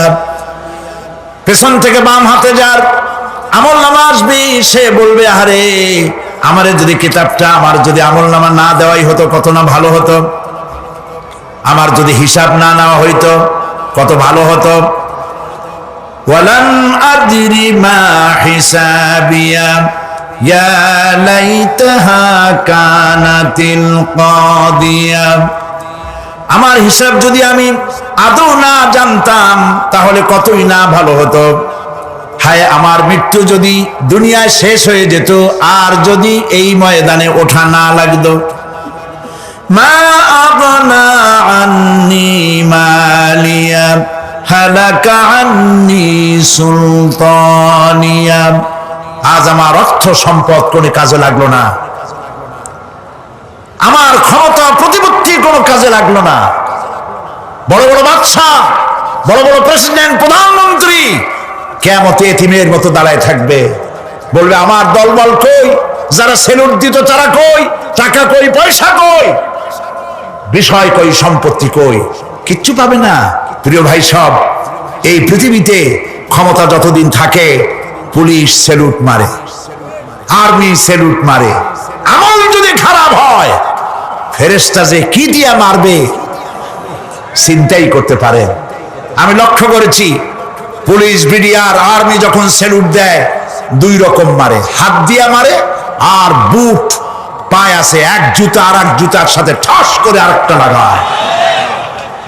আমি চিন্তা করছি 2টা দেয় কেন, হাত দিয়েও দিল পাও দিয়েও দিল, অর্থ কি? অর্থ পরিষ্কার। সরকারের মন্ত্রী, সরকারের লোক আপনি আমার স্যালুট পাইতে পারেন। ব্রিটিশ নিয়মে মারলো হাত দিয়া, আর একটা ইশারা দিয়া দিল, মারেফতি ইশারা।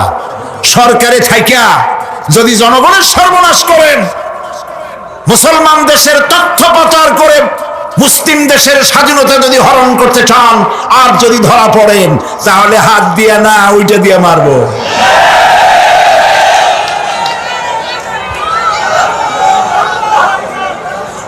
মানুষ কিয়ামতের ময়দানে রাজা বাদশাহ সব হয়রান হয়ে যাবে। জাহান্নামীদেরকে, কাফেরদেরকে, কাফেররা উপস্থিত হবে।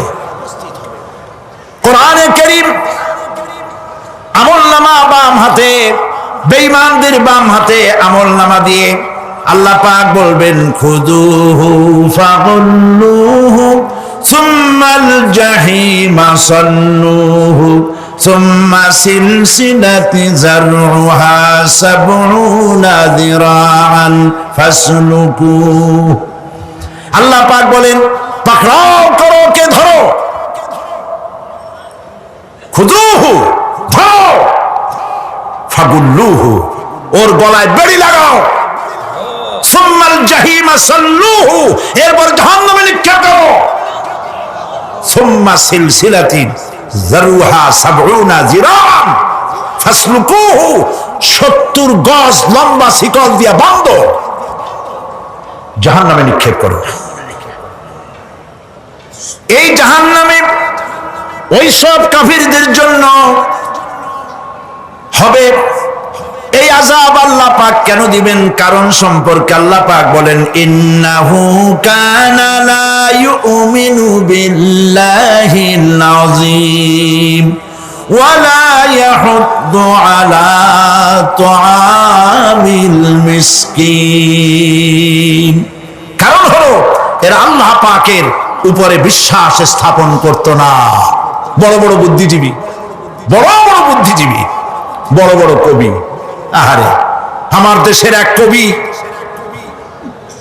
বলল, ফজরের নামাজের আজান যখন শুনি মনে হয় বেশ্যা তার খরিদ্দার ডাকতেছে। মুসলমান নামের কলঙ্ক, মানুষ নামের পশু। এই কবিকে তদানীন্তন প্রধানমন্ত্রী রাষ্ট্রীয় পুরস্কার দিয়ে ধন্য করেছে। নাউজুবিল্লাহ। আল্লাহ বরদাস্ত করেন নাই। কোরআনের সাথে ইসলামের সাথে যারা বেয়াদবি করেছে, আল্লাহ পাক এক থাপ্পড় দিয়া সব বেয়াদবদের সহায় দিয়েছেন। আল্লাহু আকবার। জাহান্নামের দুইটা কারণ হবে। একটা হলো আল্লাহকে অস্বীকার করেছে, নামাজ নাই, রোজা নাই, তাকায় দেখবেন চেহারাটা মুসলমানের মতো মনে হয় না, বুদ্ধিজীবী, পাটের দড়ির মতো চুলগুলো ফুরফুর করে চারিপাশে, উপরে তো নাই। আর যদি থাকেও সেগুলো এমন অবস্থা, কাউয়ায় যদি রাস্তায় পায় ডিম পাড়ি থুয়ে যাবে। চুলের অবস্থা ওই, মোষের অবস্থা ঢাকনার মতো। কিছু কিছু মশলা তো এমন আছে, 5 ব্যাটারি টর্চ লাইট মারলেও বোঝার উপায় না, বেচারা হাসে না কান্দে। এইভাবে করে মাথার দশাই, চুলের দশাই, এগুলো হলো বুদ্ধিজীবী। আর এইগুলো হলো ওনাদের কলিজার টুকরা। ঠিক কিনা বলেন? সহ্য হয় না, ইসলাম ভালো লাগে না, কোরআন ভালো লাগে না, বুদ্ধিজীবী হইলি ইনশাআল্লাহ। আল্লাহ রাব্বুল আলামিন কি যারা আমার স্বীকার করবে, আল্লাহ রাব্বুল আলামিন কিয়ামতের দিন বলবেন, ধর ধর, গলায় বেরি পড়া। দেখছেন না আসামিগুলারে বেরি পড়ায় কেমনে? ডান্ডা বেরি, বেরি পড়াবেন আল্লাহ পাক, জাহান্নামের শিকল পরায় দিবেন আল্লাহরে অস্বীকার করার কারণে। আর একটি কারণ কি? ওয়ালা ইয়াহুদ্দু আলা তুআমিল মিসকিন। মিসকিনদেরকে এরা খেতে দিত না, মিসকিনদেরকে, দুস্থদেরকে নিজেরাও খেতে দিত না, কাউকে খাবার দিতে উৎসাহিতও করত না। জাহান্নামে যাওয়ার জন্য আরো দুইটা কারণ রয়েছে, তার একটি এখানে বলেছি, দুটি কারণ এখানে আছে, আর একটা কারণ আর এক জায়গায় আছে। আল্লাহ পাক বলেছেন জাহান্নামীদেরকে প্রশ্ন করা হবে, ইয়াতাসাআলুনা আনিল মুজরিমিন মা সালাকাকুম ফি সাকার। জাহান্নামীদেরকে প্রশ্ন করা হবে, কেন জাহান্নামে এসেছো? তারা বলবে ক্বালু লাম নাকু মিনাল মুসাল্লিনা ওয়া লাম নাকু নুতঈমুল মিসকিন। আমরা নামাজ আদায় করি নাই, নামাজ পড়ি নাই, আর মিসকিনদেরকে খেতে দেই নাই। মারাত্মক কারণ হবে জাহান্নামে যাওয়ার এগুলি। প্রিয় ভাই সব, এরপরে কিয়ামতের দিন আমলনামা দিয়ে দেওয়ার পর একদল তো জান্নাতে চলে যাবে, ইমানদারদের ডান হাতে আমলনামা আসবে, আর বেঈমানের কোন হাতে? পিছন থেকে বাম হাতে। জাহান্নামীরা জাহান্নামে যাওয়ার পর তারা সেখানে বসে জান্নাতীদেরকে দেখতে পাবে। সুবহানাল্লাহ। জান্নাতের দিকে তাকিয়ে তারা লক্ষ্য করে দেখবে যাদেরকে গালাগালি করেছিল মৌলবাদী বলে, যাদেরকে মারধর করেছিল, যাদেরকে ধর্মান্ধ বলা হয়েছিল, সেই লোকগুলি তো ওই জান্নাতে দেখা যায়। পানির পিপাসায়, ক্ষুধার যন্ত্রণায় অস্থির হয়ে তখন জাহান্নামীরা বলবে ওয়ানাদা আসহাবুন নারি আসহাবাল জান্নাতি আন আফিদু আলাইনা মিনাল মা। জাহান্নামীরা ডাক দিয়া বলবে, ও জান্নাতি ভাইরা, ক্ষুধায় মরে গেলাম, পিপাসায় মরে গেলাম, তোমরা যে পানি পান করো জান্নাতের ভিতরে, একটু পানি আমাদের দিকে ঢেলে দাও। আও মিম্মা রাযাকাকুমুল্লাহ, একটু পানি দাও, অথবা আল্লাহ পাক তোমাদেরকে যে রিজিক দান করেছে একটু খাদ্য আমাদের দিকে নিক্ষেপ করে দাও, একটু খাইয়া বাসি। আল্লাহ রাব্বুল আলামিন বলেন, জান্নাতি লোকেরা তখন বলবে ক্বালু ইন্নাল্লাহা হারামাহুমা আলাল কাফিরিন। কাফিরদের জন্য আল্লাহ রাব্বুল আলামিন জান্নাতের নাজ এবং নিয়ামত, খাদ্য এবং পানীয় সব হারাম করে দিয়েছেন আল্লাহ পাক। বেহেশতি লোকেরা জাহান্নামীদেরকে ডেকে বলবি ওয়ানাদা আসহাবুল জান্নাতি আসহাবান নারি আন ক্বাদ ওয়াজাদনা মা ওয়া'আদানা রাব্বুনা হাক্কান। জান্নাতীরা বলবে, ও জাহান্নামী ভাইরা, তোমাদের সাথে আল্লাহ পাক যে ওয়াদা করেছিলেন সেই ওয়াদা তোমরা কি ঠিক মতো পেয়েছো? তার মানে হচ্ছে আল্লাহর ওয়াদা ছিল নেক কাজ করলে জান্নাতে যাবে, আর আল্লাহর দ্বীনের সঙ্গে বিরোধিতা করলে, আল্লাহর সাথে নাফরমানি করলে জাহান্নামে যাবে। নামাজ আদায় না করলে, জিনা ব্যভিচার করলে, ইসলামের পক্ষে না থেকে বিপক্ষে থেকে শত্রুতা করলে জাহান্নামে যাবে। আল্লাহর এই ওয়াদাগুলি ঠিক মতো পাইছো কিনা? আজ তোমরা জাহান্নামে গিয়েছো। তারা বলবে, হ্যাঁ, আমাদের আল্লাহ পাক যে ওয়াদা করেছিলেন সেই ওয়াদা অনুযায়ী আমরা আজকে বিপদে পড়েছি। আমরা আমল না করার কারণে, উল্টা কাজ করার কারণে আজ আমাদের এই দুরবস্থা হয়েছে। জাহান্নামীরা একদল আরেক দলের সঙ্গে অভিশাপ দেবে, একদল আরেক দলকে অভিশাপ দেবে। তারা একে অপরের বিরুদ্ধে অভিশাপ দিতে থাকবে। সেখানে কর্মী আর নেতাদের সাথে দেখা হয়ে যাবে। যেই সব নেতাদের কথা মতো মুসল্লি পিটানো হয়েছে, লক্ষ্য করে, যেই সব নেতাদের কথা মতো বোমা মেরে, মানুষ মেরে, দায় দায়িত্ব আলেমদের মাথার উপর, ইসলামের মাথার উপরে চড়ায় দেওয়া হয়েছে। এইবার নেতার সাথে কর্মীদের দেখা হবে কোন জায়গায়? কোন জায়গায় দেখা হবে? দেখা যখন হয়ে যাবে, কর্মীরা সেখানে নেতাদেরকে অভিশাপ দিয়ে বলবে, ওয়াকালু রব্বানা ইন্না আতা'না সাদাতানা ওয়া কুবারা'না ফাআযান্নুনা সাবিলা। এরা বলবে আল্লাহর কাছে, রব্বুল আলামিন, এই নেতারা আমাদেরকে বিভ্রান্ত করেছে, তাদের কথা অনুযায়ী চলেছিলাম, ওরা আমাদেরকে যা যা করেছে তাই বলেছি, আমরা মানুষ মেরেছি, আলেমদেরকে মেরেছি, আর নিজেরা ঘটনা ঘটাইয়া ইসলামের উপরে চাপাই দিস এই নেতাদের কথা মতো। কর্মীরা বলবি, রব্বানা আতিহিম দি'ফাইনি মিনাল আযাবি ওয়ালআনহুম লা'নান কাবীরা। হায় আল্লাহ, আজকে আমরা যে শাস্তি পাচ্ছি এর থেকে ডবল শাস্তি আমাদের নেতাদেরকে দাও। নেতাগুলো আসে, লম্বা লম্বা বক্তৃতা করে যায়। কোন নেতা বলে, আমার কর্মীরা খবরদার, নামাজ ছেড়ো না বাবারা, নামাজ পড়ো, কোরআন শরীফ পড়ো, হাদিস শরীফ পড়ো, ইসলাম অনুযায়ী চলো। বলে বলে বলে না, বলবে না, বললে তো খুব খারাপ, মৌলবাদী মৌলবাদী হয়ে যাবে, স্বাধীনতা বিরোধী। ইসলামের কথা বলছে, মুখে দাড়ি, নাউজুবিল্লাহ, বলে নাউজুবিল্লাহ। সেই সময় অর্ডার প্রাপ্ত জাহান্নামীরা বলবে, وقال الذين كفروا ربنا أرنا الذين أضلانا من الجن والإنس।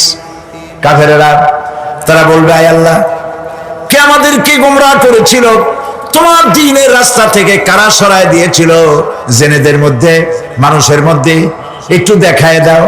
আরেনাল লাদাইনে আদাল্লানা, গোমরাহ করেছিল কারা, একটু দেখায় দাও। নাজআলহুমা তাহতা আকদামিনা লিয়াকুনা মিনাল আসফালিন। আমরা তাদেরকে আজকে পদদলিত করব, পদদলিত করব, পায়ের নিচে রাখবো।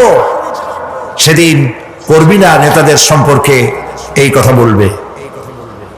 প্রিয় ভাই সব, সেই কিয়ামতের ময়দানে কেউ কারো কোনো উপকার করতে পারবে না, নেতাও পারবে না কর্মীর উপকার করতে, আর কর্মীরাও তো পারবেই না। এই জাহান্নামের ভিতরে নেতা কর্মীদের কথোপকথনের মধ্যে এই শয়তানের সঙ্গে দেখা হয়ে যাবে। কার সাথে দেখা হবে? শয়তানের সাথে।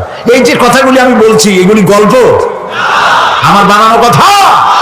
চিল্লায় বলুন, কার কথা? প্রিয় ভাই সব, কান লাগায় শোনেন, ফায়দা হবে। আল্লাহ যেন আমাদের ফায়দা দেন, বলি আমিন। ভাইয়েরা আমার, এখন তো শয়তান দেখা যায় না, দেখা যায়? এখন দেখা যায় না, দেখলেও বোঝা যায় না কি কায়দায় কোন শয়তান আসছে, বুঝবার উপায় নাই। জাহান্নামের মধ্যে শয়তানের সাথে দেখা হয়ে যাবে।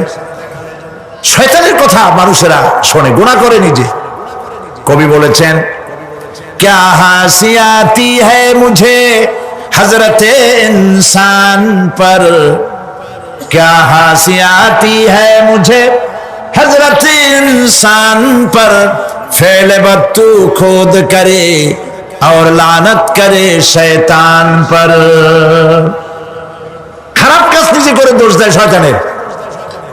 আসলে শয়তান তো প্ররোচনা দেয়। জাহান্নামের মধ্যে শয়তানের সাথে দেখা হয়ে যাবে। শয়তানকে যখন সবাই অভিযুক্ত করবে, তোর কারণেই তো জাহান্নামে এলাম, শয়তান তখন বলবে, وَقَالَ الشَّيْطَانُ لَمَّا قُضِيَ الْأَمْرُ إِنَّ اللَّهَ وَعَدَكُمْ وَعْدَ الْحَقِّ وَوَعَدتُّكُمْ فَأَخْلَفْتُكُمْ। শয়তান বলবে, আল্লাহ তোমাদেরকে সত্য প্রতিশ্রুতি দিয়েছিলেন, আমারে দোষ দিয়া লাভ নাই, আমারে দোষ দিয়া লাভ নাই। আল্লাহ পাক সত্য ওয়াদা করেছিলেন, তিনি ওয়াদা করেছিলেন, তার কথা যদি শোনো, নামাজ যদি আদায় করো, জেনা যদি না করো, মদ জিয়া যদি না খেলো, সুদ ঘুষ যদি না খাও, আল্লাহ জান্নাত দান করবে। এটা ছিল তার ওয়াদা।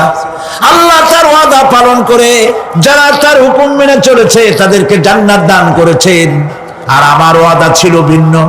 আমি ওয়াদা করেছিলাম এই ড্রিঙ্ক আর বিমেরি খাওয়ার ফুর্তি করো, দুনিয়াটা মস্ত বড়, দুনিয়া কা মজা লে লো, দুনিয়া তোমারি হ্যায়।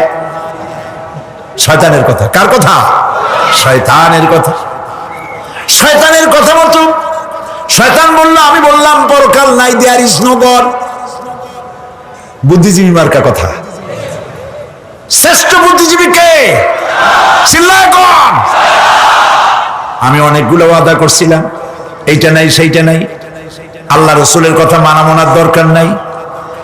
এমনি করে আল্লাহ যে ওয়াদা করেছিলেন সমস্ত ওয়াদা তিনি পালন করেছেন। আর আমি যে ওয়াদা করেছিলাম আজ আমি খেলাপ করলাম। এমন জায়গায় বলবে যে এইটারে শোধ করার, এটা সংশোধন করার আর কোন উপায় নাই। শয়তান আরো বলবেন, ওয়ামা কানা লি আলাইকুম মিন সুলতান। আর আমি যে ওয়াদাগুলি করেছিলাম এর পিছনে কোনো দলিল ছিল না। আলেমরা কথা বলছে, কোথায় কোথায় কোরআন বলছে, হাদিস বলছে। লক্ষ্য করে শুনতেছেন আপনারা? আলেমরা কথা বলেছি, কোথায় কোথায় কোরআন আর হাদিসের দলিল পেশ করেছে, আল্লাহর কথা রাসূলের কথা পেশ করেছে। ওয়ামা কানা লি আলাইকুম মিন সুলতান। আর আমার কথার ভিতর কোনো দলিল ছিল না, আন্দাজে কয়ে গেছি। ভাইয়ের আমার, বোনের আমার, দিলাম একটা ডাক, ডাইনে তাকানো বাই তাকানো নাই, সবাই দিলাম দৌড়। এখন আমারই দোষ দাও কেন? এইসব দোষ দিয়ে কি লাভ নাই। ইল্লা আন দাআউতুকুম ফাস্তাজাবতুম লি। আমি কি করছি? আমি একটা বক্তৃতা দিলাম, জ্বালাময়ী একটা ভাষণ দিলাম, আমি একটা আহ্বান জানালাম, কোন চিন্তা ভাবনা না করে আমার পিছনে তোমরা দৌড় দিয়েছ। কে বলবে? আহারে, আল্লাহ কি কোনো কথা গোপন রাখছেন? কোন গোপন রাখছে? সব বলে দিয়েছে। কেন চিন্তা করো নাই? নেতা একটা সে মঞ্চে দাঁড়ায় বক্তৃতা করতেছে, বেটা সারা জীবনে নামাজ পড়ে না, চেহারার দিকে তাকাইলে মনেই হয় না মুসলমান। মরলে পরে ফেরেশতা পর্যন্ত আশ্চর্য হয়ে যাবে, বেটা তুই শ্মশান তুই কবরে আসছিস কেন?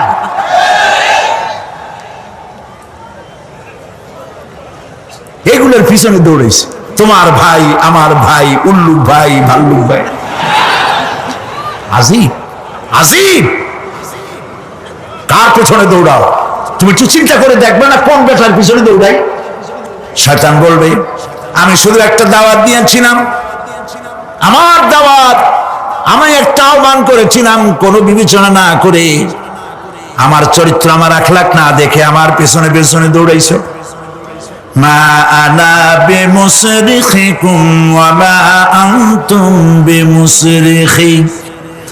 আজ আমি তোমাদের কোনো সাহায্য করতে পারবো না, আমি তোমাদের চাইতেও বড় বিপদে আছি, তোমরা আমার সাহায্য করতে পারবে না। নাউযুবিল্লাহ মিন যালিক। আহারে, কি ভাই উপায় থাকবে আর? এরপরে জাহান্নামের নেতাদের সাথে অনুসারীদের আর একবার দেখা হবে।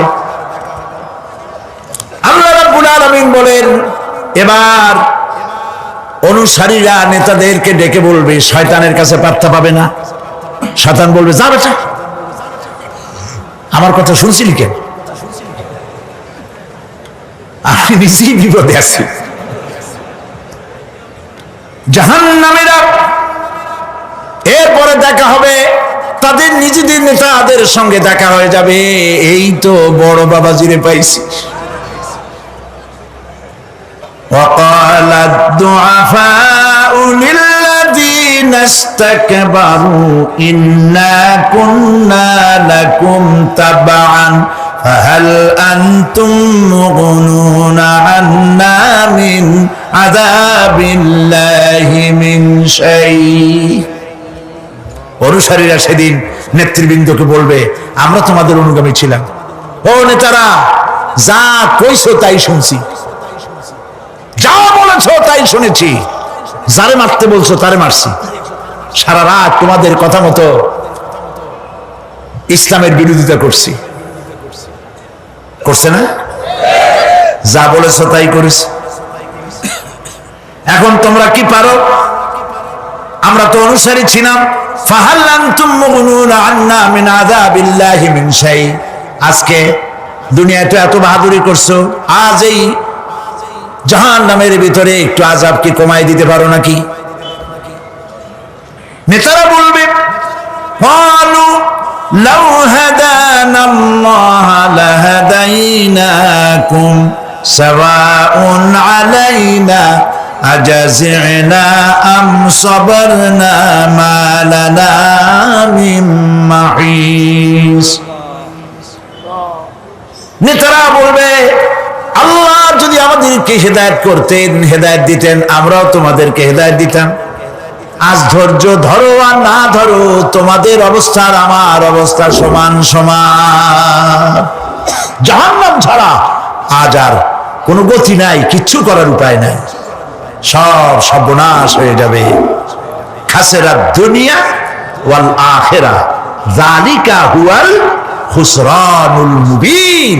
এটাই হলো, দিনও গেল, দুনিয়াও গেল, আমও গেল, সালাম, সব শেষ। প্রিয় ভাইয়েরা আমার, এরপরে আল্লাহ পাক বলছেন জাহান্নামীরা তাদেরকে কোনো ভালো খাবার দেওয়া হবে না। লা ইয়াযুকুনা ফিহা বারদান ওয়ালা শারাবা। কোনো ঠান্ডা পানি তারা সেখানে পাবে না। কি পাবে? টকবগে উত্তপ্ত গরম পানি। আর ঘা হইলে, শরীরে ঘা হলে তার থেকে কি বের হয়? পুজ, ক্ষতের ক্ষরণ পুজ আর টকবগে গরম পানি, এগুলি দেওয়া হবে। নাউযু বিল্লাহি মিন যালিক। ভাইরা আমার, আল্লাহ পাক কোরআনে কারীমের মধ্যে বলেন তুসকা মিন আইনিন আনিয়া লাইসা লাহুম তাআমুন ইল্লা মিন দারি'in লা ইউসমিনু ওয়া লা ইউগনি মিন জু'। টকবগে ফুটন্ত পানি তাদেরকে পান করানো হবে, কাঁটা যুক্ত ঘাস খেতে দেওয়া হবে।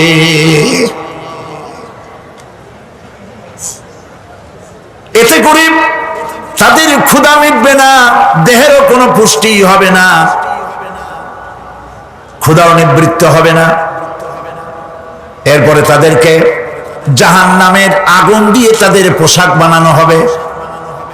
নাউযুবিল্লাহ। জাহান্নামের পোশাক পরিয়ে দেওয়ার কারণে আল্লাহ পাক বলছেন শরীরটা পুড়ে ঝলসে যাবে। কুল্লামা নাদিজাত জুলুদুহুম বাদদালনাহুম জুলুদান গায়রাহা লিয়াযুকুল আযাব। চামড়া পুড়ে শেষ হয়ে যাবে, আবার নতুন করে চামড়া পরানো হবে যাতে করে শাস্তির তীব্রতা অনুভব করতে পারে।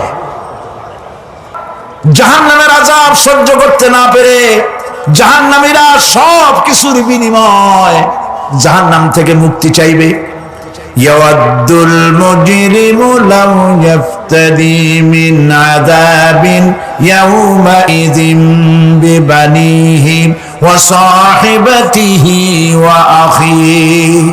সেদিন অপরাধীগণ চাইবে তার স্ত্রী, তার আত্মীয় স্বজন, ভাই বোন, সাহায্যকারী, নিকটবর্তী পরিবার সকলের বিনিময়, এমনকি ওয়ামান ফিল আরদি জামিআন, পৃথিবীর সব কিছু যদি তাকে দেওয়া হয়, তার বিনিময়ে সে জাহান্নাম থেকে মুক্তি পাওয়ার জন্য কাকুতি করবে, আপত্তি করবে, বাঁচার চেষ্টা করবে। কিন্তু আল্লাহ রাব্বুল আলামিন পরিষ্কার করে বলেছেন জাহান্নাম থেকে কাফেরদের মুক্তির কোনো উপায় নাই। খালিদিনা ফিহা আবাদান, চিরকালের জন্য তাদেরকে জাহান্নামে থাকতে হবে। এই জাহান্নামের কঠিন শাস্তি থেকে বাঁচার জন্য আল্লাহ রাব্বুল আলামিন কোরআনে কারীমের মধ্যে বলেছেন ইয়া আইয়ুহাল্লাযীনা আমানু কু আনফুসাকুম ওয়া আহলিকুম নারা। হে বিশ্বাসীরা, জাহান্নামের আগুন থেকে নিজেকে বাঁচাও এবং পরিবারের লোকদেরকে বাঁচাও। বড় কঠিন জায়গা। পড়েন আমার সাথে, আল্লাহুম্মা আজিরনা মিনান নার। সবাই পড়েন, আল্লাহুম্মা আজিরনা মিনান নার। আল্লাহ তাআলা জাহান্নাম থেকে আমাদেরকে মুক্তি দাও। জোরে বলেন আমিন। নবী করিম সাল্লাল্লাহু আলাইহি ওয়াসাল্লাম বলেছেন, মাগরিবের পরে 7 বার, ফজরের পরে 7 বার আল্লাহুম্মা আজিরনা মিনান নার পড়বেন, আল্লাহ পাক জাহান্নাম থেকে মুক্তি দিবেন। তবে হ্যাঁ, খালি এই আজিরনা মিনান নার বললেই যে জাহান্নাম থেকে মুক্তি হবে তা না। জাহান্নামে যাওয়া লাগে যেসব কাজ করলে সেই সব কাজ থেকে নিজে বাঁচো, আহল ও আয়াল রে বাঁচাও। নিজেও জাহান্নাম থেকে বাঁচার চেষ্টা করলাম না, সন্তানদেরকে জাহান্নাম থেকে বাঁচাবার জন্য চেষ্টা করলাম না, আল্লাহর কাছে মহা মুসিবতে পড়ে যাব। সেই জন্য আল্লাহ পাক বলছেন, ইন্নাহুম কানু লা ইয়ারজুনা হিসাবা। এই লোকগুলি হিসাব নিকাশ যে দেওয়া লাগবে কিয়ামতের ময়দানে, এটা তারা আশাই করতো না, বিশ্বাসও করতো না যে হিসাব নিকাশ হবে কিয়ামতে। আল্লাহ পাক বলেন, ইন্নাল্লাযীনা কাযযাবু বিআয়াতিনা ওয়াস্তাকবারু আনহা লা তুফাত্তাহু লাহুম আবওয়াবাস সামাই ওয়া লা ইয়াদখুলুনাল জান্নাতা হাত্তা ইয়ালিজাল জামালু ফি সাম্মিল খিয়াত। আল্লাহ পাক বলছেন, যারা আমার আয়াতকে অস্বীকার করেছে, মিথ্যা মনে করেছে এবং অহংকার করেছে, আমাকে অমান্য করেছে, এই সমস্ত লোকগুলি, তাদের জন্য আকাশের দরজা খোলা হবে না, আর তাদের জন্য তারা জান্নাতেও যেতে পারবে না। একটি সূচের ছিদ্র পথে উষ্ট্র গমন করা সম্ভব। কথা বুঝতে পারছেন? সুয়ের ছিদ্র দিয়া একটা উট গমন করা সম্ভব, কিন্তু এই সমস্ত মানুষগুলি জান্নাতে যাওয়া এর থেকে অসম্ভব। কোনদিন এরা জান্নাতে যেতে পারবে না। ওয়া কুল্লা শাইইন আহসাইনাহু কিতাবা। আর আমি সমস্ত কাজগুলি, ওরা মনে করেছিল যে আমি বুঝি তাদের হিসাব নিকাশ রাখতেছি না, আমি গুইনা প্রত্যেকটি জিনিস হিসাব করে একটি কিতাবের মধ্যে লিপিবদ্ধ করে রেখেছিলাম। সুবহানাল্লাহ। প্রিয় ভাইয়েরা, আল্লাহ পাক আমাদের সঙ্গে ফেরেশতা দিয়েছেন। আল্লাহ পাক কোরআনে কারিমে বলেন, লাহু মুআক্কিবাতুম মিন বাইনি ইয়াদাইহি ওয়া মিন খালফিহি ইয়াহফাযুনাহু মিন আমরিল্লাহ। ইয়াহফাযুনা মিন আমরিল্লাহ। তোমার ডানে, তোমার বামে, তোমার সামনে, তোমার পশ্চাতে আমার ফেরেশতারা তোমাদেরকে ঘিরে আছে। ওয়া ইন্না আলাইকুম লাহাফিযিন কিরামান কাতিবিনা ইয়ালামুনা মা তাফআলুন। সম্মানিত লেখক তোমাদের সাথে লাগিয়ে দেওয়া হয়েছে, তোমরা যা করো সব তারা জানে, সমস্ত কথাগুলি রেকর্ড হয়ে যাচ্ছে। আল্লাহ রাব্বুল আলামিন বলেন, ওয়া ইয়ালামু মা ফিল বাররি ওয়াল বাহরি ওয়া মা তাসকুতু মিন ওয়ারাকাতিন ইল্লা ইয়ালামুহা।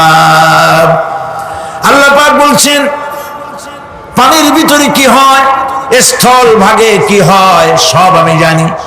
এমনকি এই পৃথিবীর কোন একটি পাতা যদি, কোন গাছের পাতা যদি বৃন্তচ্যুত হয়ে ডাল থেকে খসে যদি মাটিতে পড়ে যায়, তাহলে কোন গাছের কোন পাতাটি পড়েছে তোমার আল্লাহর কাছে তার খবর হয়ে যায়। আটলান্টিক মহাসাগরের অতল তলদেশে, যেখানে কারো নজর যায় না, মাইক্রোস্কোপ যন্ত্র ছাড়া দেখা যায় না এমন একটা ছোট্ট পোকা যদি সেখানে বসে ক্ষুধার যন্ত্রণায় অথবা পেটের ব্যথায় যদি চিৎকার মারে, কেউ দেখে না, কেউ শোনে না, আল্লাহ পাক বলেন আমি দেখতে পাই, শুনতে পাই। মোমেন বান্দারা যদি বিপদে পড়ে আর আমারে যদি ডাকে, আমি আল্লাহ রব্বুল আলামিন বাঁচাইয়া দেব। মাজারে যাইও না, মাজারে যেও না, এই মাজারগুলি তোমাদেরকে কিচ্ছু দিতে পারবে না। বিশ্বাস করো মুসলমান, মাজারে চাদর দিও না, আগরবাতি দিও না, মোমবাতি দিও না, টাকা পয়সা দিও না। যে ব্যক্তি মারা গেছে তোমাকে কিচ্ছু দিতে পারবে না, পারবে না, পারবে না। আল্লাহু আকবার।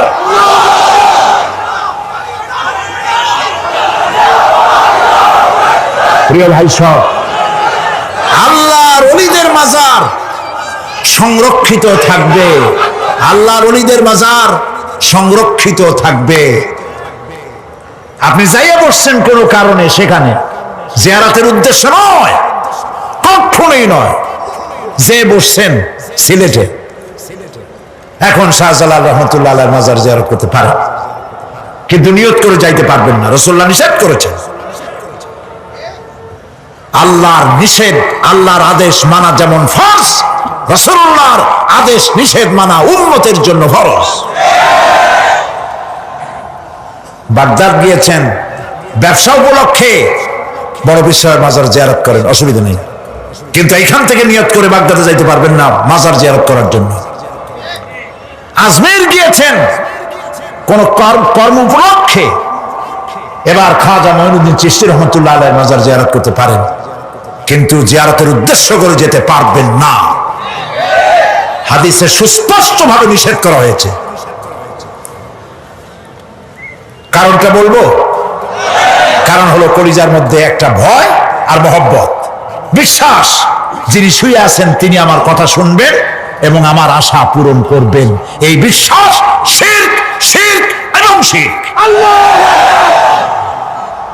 আপনি কবরের কাছে যাচ্ছেন, যার কাছে যাচ্ছেন, ধরেন খাজা মঈন চিশতি রহমতুল্লাহ আলাইহি, মাহবুব সুবহানী, কুতুব রব্বানী, শেখ মহিউদ্দিন আব্দুল কাদের জিলানী রহমতুল্লাহ আলাইহি। মাতৃভাষা কি? আরবি। মাতৃভাষা কি? আরবি। খাজা মঈন চিশতি রহমতুল্লাহ আলাইহি মাতৃভাষা কি? আরবি। শাহজালাল রহমতুল্লাহ আলাইহি মাতৃভাষা কি? আরবি। আপনি যাই কইলেন, খাজা বাবা আমার ছেলে হয় না অনেক দিন, স্বাস্থ্য খুব খারাপ, ব্যবসায় উন্নতি হয় না, চাকরিতে প্রমোশন হয় না, আমার এই আশাগুলো পূরণ করে। আপনার কথা খুব বুঝলো, তাহলে 1 নম্বরে ফেল, মিস ফায়ার, আপনার একটা কথাও তিনি বুঝে নেই। 2 নম্বরে যার কাছে আর্জি পেশ করলেন তিনি কবরে আছে না কোথায় আছে এটা কি আপনি জানেন? 2 নম্বর ফায়ার ফেল। 3 নম্বরে যদি থাকেও চেতনা আছে না ঘুমে আছে তাও কিন্তু আপনি জানেন না। যদি ঘুমের সময় করে থাকেন কোনো লাভ নাই, কোনো লাভ নাই। প্রিয় ভাই সব, এই জন্য চাইতে হবে এমন সত্তার কাছে যিনি সব ভাষা বোঝেন, যার কাছে কোনো ভাষা দুর্বোধ্য নয়, সব ভাষা যিনি সৃষ্টি করেছেন তার নাম বলেন আর যিনি কখনো ঘুমান না তার নাম বলেন লা তাআখুযুহু সিনাতুন ওয়ালা নাওম, যার কোনো ঘুমও নাই তন্দ্রাও নাই। সুবহানাল্লাহ কবেন না? আজ থেকে নিয়ত করুন কোন মাজারে জীবনে কিছু চাইবো না, এটা কলিজার মধ্যে গাইথা নেন। কোন মাজারে কোন মরাপীর কোন জেতাপীর কারো কাছে কিছু চাইবো না, চাবো শুধু এক আঙ্গুল আকাশের দিকে উঁচু করে জোরে বলেন কার কাছে? বলেন আল্লাহু আকবার। হাত নামান। কিয়ামতের দিন আমলনামা ছেড়ে দেওয়া হবে, আমলনামাগুলি যার যার হাতে আসবে, বেঈমানের পিছন থেকে বাম হাতে, ইমানদারের সামনে থেকে কোন হাতে? এই কথা একটু বলে শেষ করে দিই। আমল নামা যখন হাতে পাবে তখন সে বলবে, আমল নামা পড়ে বেঈমান ব্যক্তি বলবে, মা লিহাদাল কিতাব লা ইউগাদিরু সাগীরাতান ওয়ালা কাবীরাতান ইল্লা আহসাহা। এটা কি আশ্চর্য কিতাব! একটা ছোট্ট পাপও বাদ পড়ে নাই, বড় পাপও বাদ পড়ে নাই। আমার তো বাঁচার পথ নাই। সে তখন অস্বীকার করবে, এই পাপগুলি আমি করি নাই। কোরআনে কারীমে আল্লাহ রাব্বুল আলামিন বলেছেন, আল ইয়াউমা নাখতিমু আলা আফওয়াহিহিম ওয়া তুকাল্লিমুনা আইদিহিম ওয়া তাশহাদু আরজুলুহুম বিমা কানু ইয়াকসিবুন। জবান বন্ধ, হাতে কথা বলবে, পায়ে সাক্ষী দেবে। হাত সব কথা বলে দেবে, পায়ে সাক্ষী দেবে। আর যখন কোনো উপায় থাকবে না, তখন বান্দা বলবে, রব্বানা আখরিজনা না'মাল সালিহান গায়রাল্লাযী কুন্না না'মাল। আয় আল্লাহ তাআলা, আর কোনো খারাপ কাজ করব না, আমারে আরেকবার দুনিয়ায় পাঠাও। এইবার যদি যাইতে পারি ভালো ভালো কাজ করে আসব। আল্লাহ কি আর পাঠাবেন? পাঠাবেন না। আল্লাহ পাক বলবেন, আওয়ালাম নুআম্মিরকুম, হায়াত দিছিলাম না, বহুত সময় পাইছো, আমার কাজ করো নাই, আজকে আর পৃথিবীতে ফিরে যাওয়া যাবে না। বিচার হয়ে যাবে। বিচার হওয়ার পর একদল যাবে জাহান্নামে, আরেক দল যাবে কোথায়? জান্নাতে। রব্বানা যালামনা আনফুসানা ওয়া ইন লাম তাগফির লানা ওয়া তারহামনা লানাকুনান্না মিনাল খাসিরিন। রব্বুল আলামিন মেহেরবানি করে আমাদের জিন্দেগীর সকল গুনাহ খাতা মাফ করে দাও। আয় আল্লাহ তাআলা, আমাদের মধ্য থেকে যাদের মা বাপ দুনিয়া থেকে বিদায় হয়ে গেছে, কবরগুলিকে জান্নাতের টুকরায় পরিণত করে দাও। রব্বির হামহুমা কামা রব্বায়ানি সাগীরা। সবাই পড়েন, রব্বির হামহুমা কামা রব্বায়ানি সাগীরা। আয় আল্লাহ তাআলা, तमाम পৃথিবী মুসলমানেরা আজ বড় বিপদে, এর থেকে বড় বিপদে মুসলমানেরা কোনোদিন পড়ে নাই। দুনিয়ার সব কাফের বেঈমান সব এক হয়ে ইহুদিদের ষড়যন্ত্রে পড়ে মুসলমানদেরকে টার্গেট করেছে, মুসলমানদের দেশগুলিকে টার্গেট করেছে।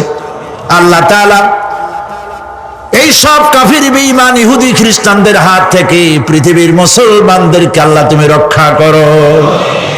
মুসলিম দেশগুলিকে আল্লাহ তুমি দয়া করে রক্ষা করো। রব্বুল আলামিন, সারা জীবন আমরা গুনাহ করেছি, জেনেও করেছি, না জেনেও করেছি। আজ বিনীতভাবে জুমার রাতে তোমার দরবারে হাত তুলেছি, বিনীত